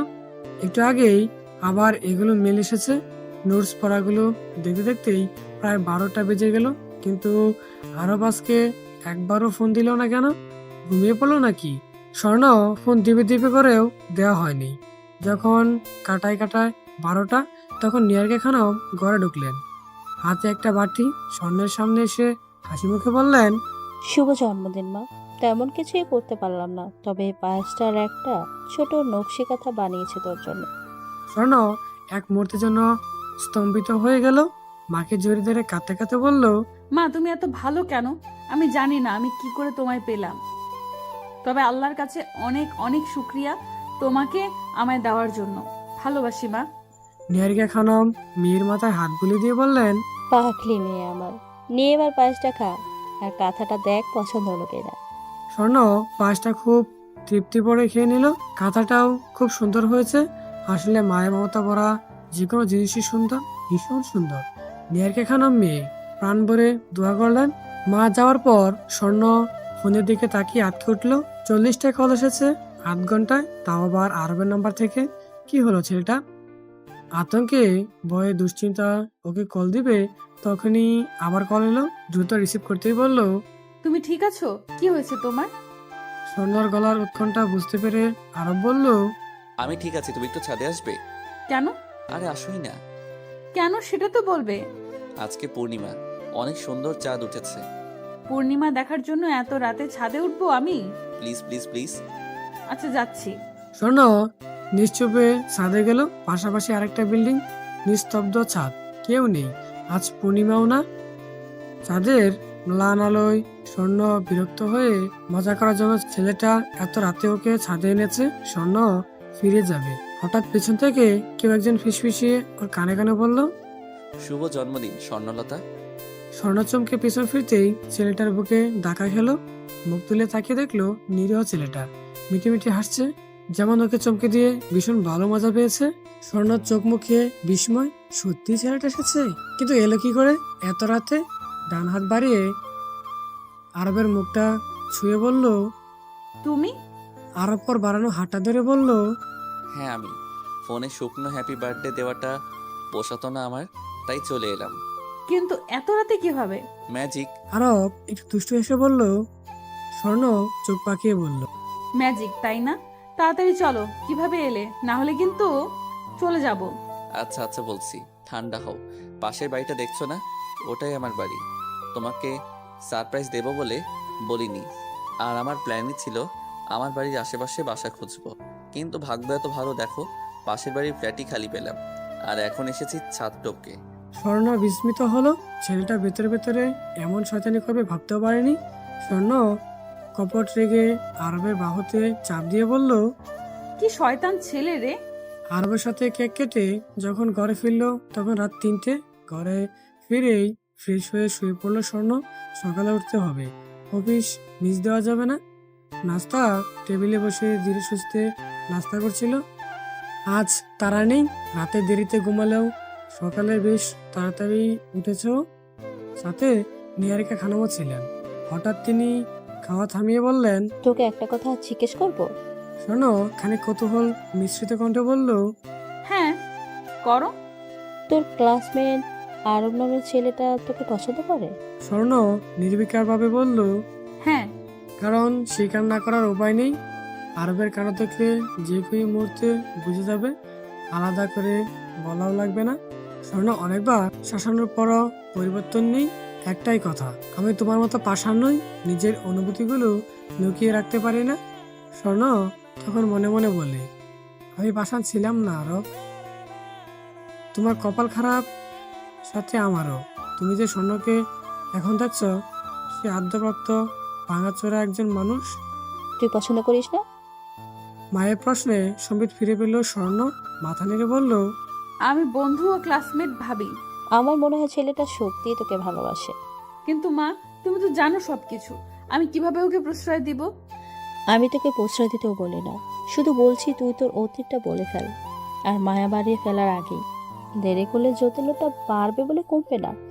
এমনও হতে পারে এখন বললে বন্ধুটা থেকে গেলেও যেতে পারে, কিন্তু পরে যদি বলিস তাহলে তোকে প্রতারক ভাববে সারা জীবন। স্বর্ণ জানে মার কথাগুলো ঠিক বলে দেওয়া উচিত। এখন সে বলবেও, আজকেই বলবে, আর দেরি করাটা ঠিক হবে না। স্বর্ণ মাথা নেড়ে নাচাটুকু সেরে যেতে যেতে বলল, বলে দেবো মা, আজই বলবো। বুঝিয়ে বলিস। স্বর্ণ ক্ষীণ মাথা নেড়ে চলে গেল। কাল রাতের জন্মদিনের উৎকণ্ঠা যেন হাওয়ায় মিশিয়ে গেল। তার বদলে বিষাদে মেঘ এসে জড়ো হলো। জীবনের প্রতিটা ক্ষেত্রে তো কঠিন কেন? কি হতো যদি উচ্ছ্বাস নামের বিরক্ত অতীতটা ওর জীবনে না থাকতো?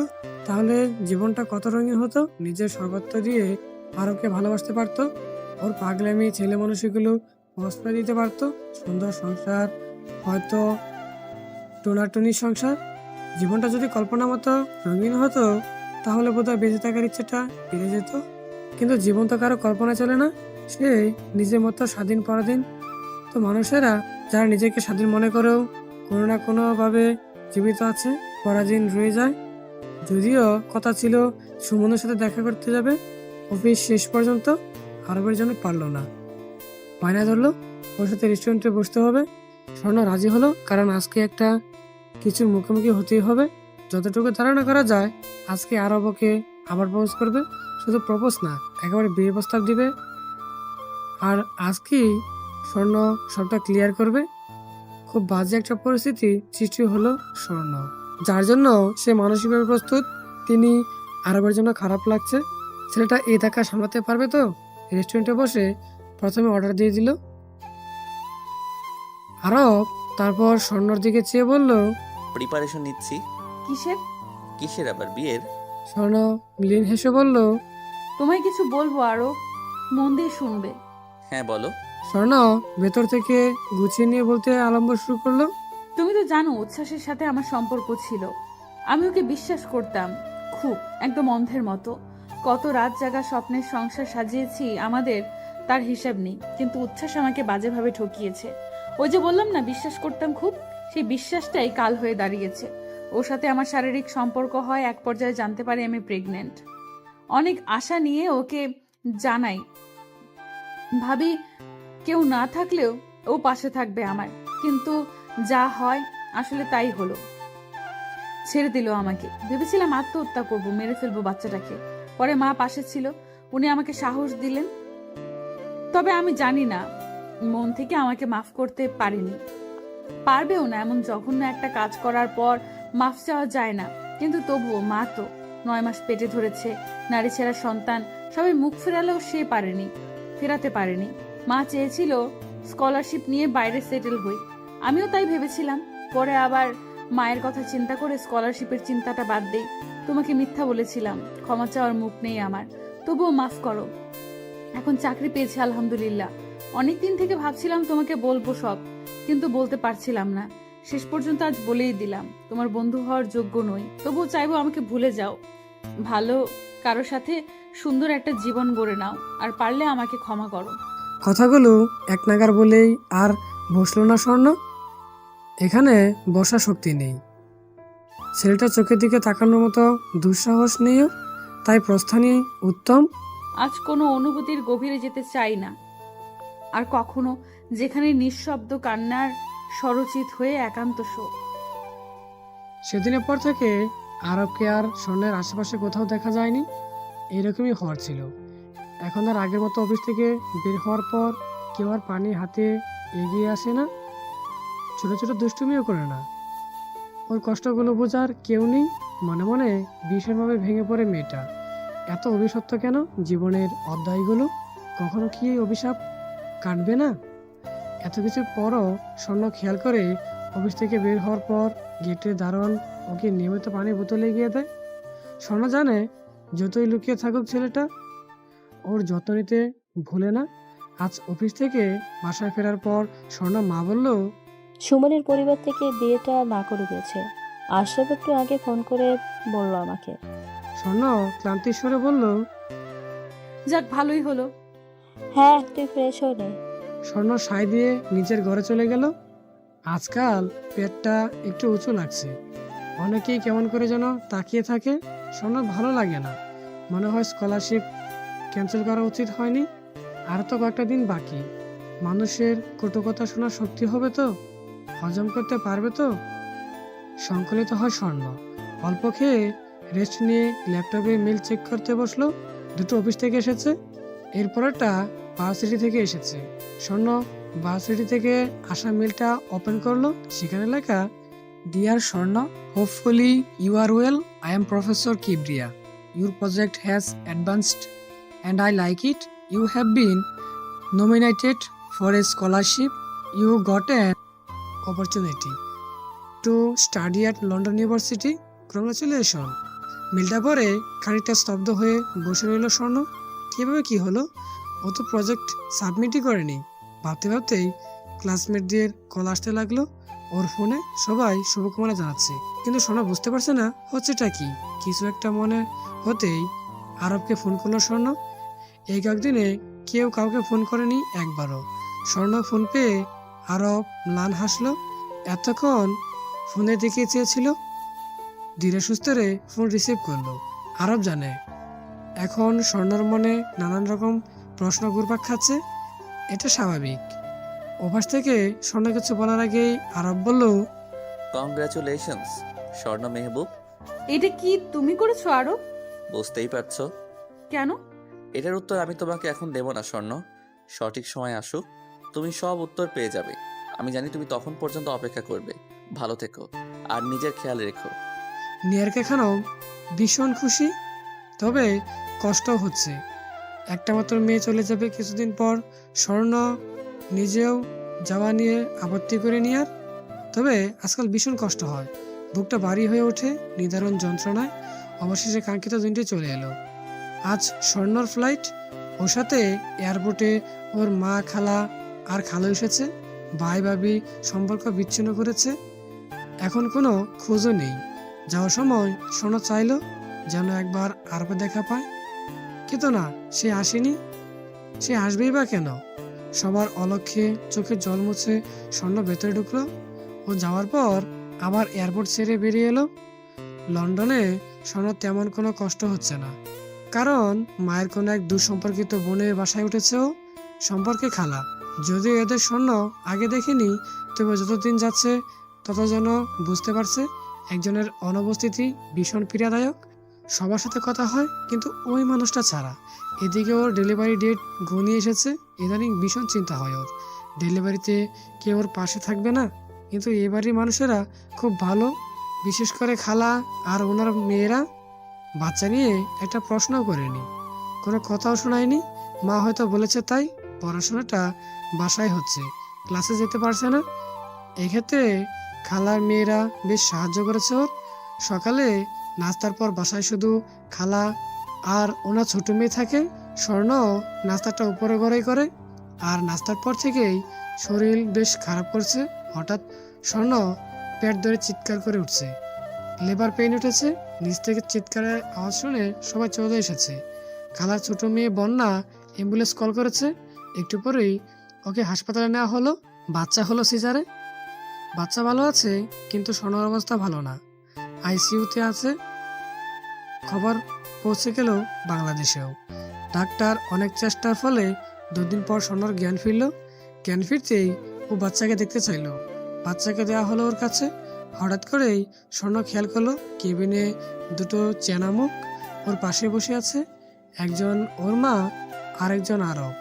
দুজনকে একসাথে এখানে দেখে স্বর্ণ বিশ্বাস করতে পারলো না প্রথমে। দুর্বল হাত ওদের দিকে বাইরে দিতেই দুজনে ছুঁয়ে ফেললো। স্বর্ণ কেঁদেই ফেললো। সাথে সাথে নিয়ারকে খানম মেয়ের হাত চুমু খেয়ে বললেন, কাঁদিস না মা, তোর কান্নার দিন শেষ, আমরা এসে পড়েছি তোর কাছে। স্বর্ণ জড়ানো কণ্ঠে বলল, মা। নিয়ারকে খানম কিছুক্ষণ মেয়ের পাশে বসে বেরিয়ে গেলেন। এতক্ষণ আরব কিছুই বলেনি। স্বর্ণ আরবের দিকে চেয়ে বলল, এতদিনে মনে হলো বুঝি? আরব স্বর্ণের হাত নিজের হাতের মাঝে রেখে ভেজা গলায় বলল, প্রতিদিন, প্রতিক্ষণ, প্রতি মুহূর্তে মনে পড়ে। 1 মাস পর স্বর্ণ এখন প্রায় সুস্থই বলা চলে, তবুও সাবধান থাকতে হয়। সর্বক্ষণের সঙ্গী হিসেবে মা আর আরব তো আছেই, হাসপাতাল থেকে আসার দুদিনের মধ্যে আরবার স্বর্ণ বিয়ে করেছে। বিয়ে তোর জোর অবশ্য আরবই বেশি ছিল। ওরা এখন লন্ডনেই আছে। স্বর্ণর আরো 2 বছর থাকতে হবে। আরব আর নিহারিকা খানম কিছুদিন পরে চলে যাবে। স্বর্ণ যাবার পর আরব অনেকটা বদলেছে। পারিবারিক বিজনেস দেখেছে, নিজেরও একটা কোম্পানি দাঁড় করিয়েছে। তবে এত কিছুর পরও স্বর্ণর প্রতি ভালোবাসাটা বিন্দুমাত্র কমেনি। আর প্রায় মাসখানেক পর স্বর্ণ এখন পুরোপুরি সুস্থ। আজকেই আরব আর নিহারিকা খানম ফিরে গেছেন। বাবু স্বর্ণের কাছেই থাকবে। ওরা যাবার পর থেকেই কিছু ভালো লাগছে না স্বর্ণ। গত 1 মাস যেন স্বর্গ সুখে বসবাস করেছিল সে, আর এখন কেমন জানি খালি খালি নিস্তব্ধতা ভর করেছে। স্বর্ণ ঘরে ফিরে বিছানার উপর একটা চিঠি পেল। হাতে নিয়ে খুলতেই দেখলো একটা চিঠি। প্রিয় অর্ধাঙ্গিনী, তুমি যখন এই চিঠিটা পড়বে তখন আমি তোমার থেকে যোজন যোজন দূরে থাকবো, কিন্তু মনে রেখো, চোখের আড়ালই মনের আড়াল নয়। তুমি সবসময়ই আমার মনে আছো শক্তপোক্তভাবে। তবে আজ এই চিঠিতে কিছু না বলা কথা আর তোমার মনের যত প্রশ্ন আছে সব জানবে। তোমার আর উচ্ছ্বাসের কথা আমি জানতাম আগে থেকেই। তোমার প্রেগনেন্সির ব্যাপারেও তুমি বলার আগে থেকেই জানতাম। তখনই ভাবলাম এই দেশে থাকাটা তোমার নিরাপদ না, কিন্তু তুমি স্কলারশিপ বাতিল করে দিলে। আমার প্রচণ্ড রাগ হয়েছিল, কিন্তু আমি তোমাকে কিছুই বলিনি। তোমার কম্পিউটার হ্যাক করে নিজেই সাবমিট করে দেই তোমার প্রজেক্ট, আর দিন গুনতে থাকি। এই ব্যাপারে অবশ্য আমার শাশুড়ি মা বেশ সাহায্য করেছে আমাকে। তারপর তো তুমি জানোই, আমাদের বাবু হওয়ার পরই আমি বিয়ের প্ল্যান করেছিলাম, আর দেখো প্ল্যান সাকসেসফুল। ভালো থেকো মিসেস, আবার দেখা হবে আমাদের। আল্লাহ হাফেজ। ইতি, তোমার অর্ধাঙ্গ। চিঠিটা পড়ে স্বর্ণ বুকে জড়িয়ে কিছুক্ষণ কাঁদলো। এই মানুষটা এত ভালো কেন? না চাইতেই ওর সব দুঃখ কষ্ট বুঝে নেয় মানুষটা। এতদিন নিজেকে অভাগী মনে হলেও এখন মনে হচ্ছে দুনিয়ার সব থেকে ভাগ্যবতী মেয়েটা সেই। তো বন্ধুরা, আজকের গল্প এখানেই সমাপ্ত। তো গল্পটা কেমন লাগলো জানাতে একদমই ভুলবে না কিন্তু। হ্যাঁ, আর যদি তুমি আমাদের চ্যানেল নতুন হয়ে থাকো তাহলে অবশ্যই অবশ্যই আমাদের চ্যানেলটিকে সাবস্ক্রাইব করে পাশে থাকা বেল আইকনটি অন করে নেবে। আর যারা অলরেডি সাবস্ক্রাইব করে পাশে আছো তাদেরকে অসংখ্য অসংখ্য ধন্যবাদ। হ্যাঁ বন্ধুরা, আবার দেখা হচ্ছে নতুন কোনো একটা ভিডিওতে। সেই পর্যন্ত সবাই ভালো থাকো, সুস্থ থাকো। ধন্যবাদ, টাটা।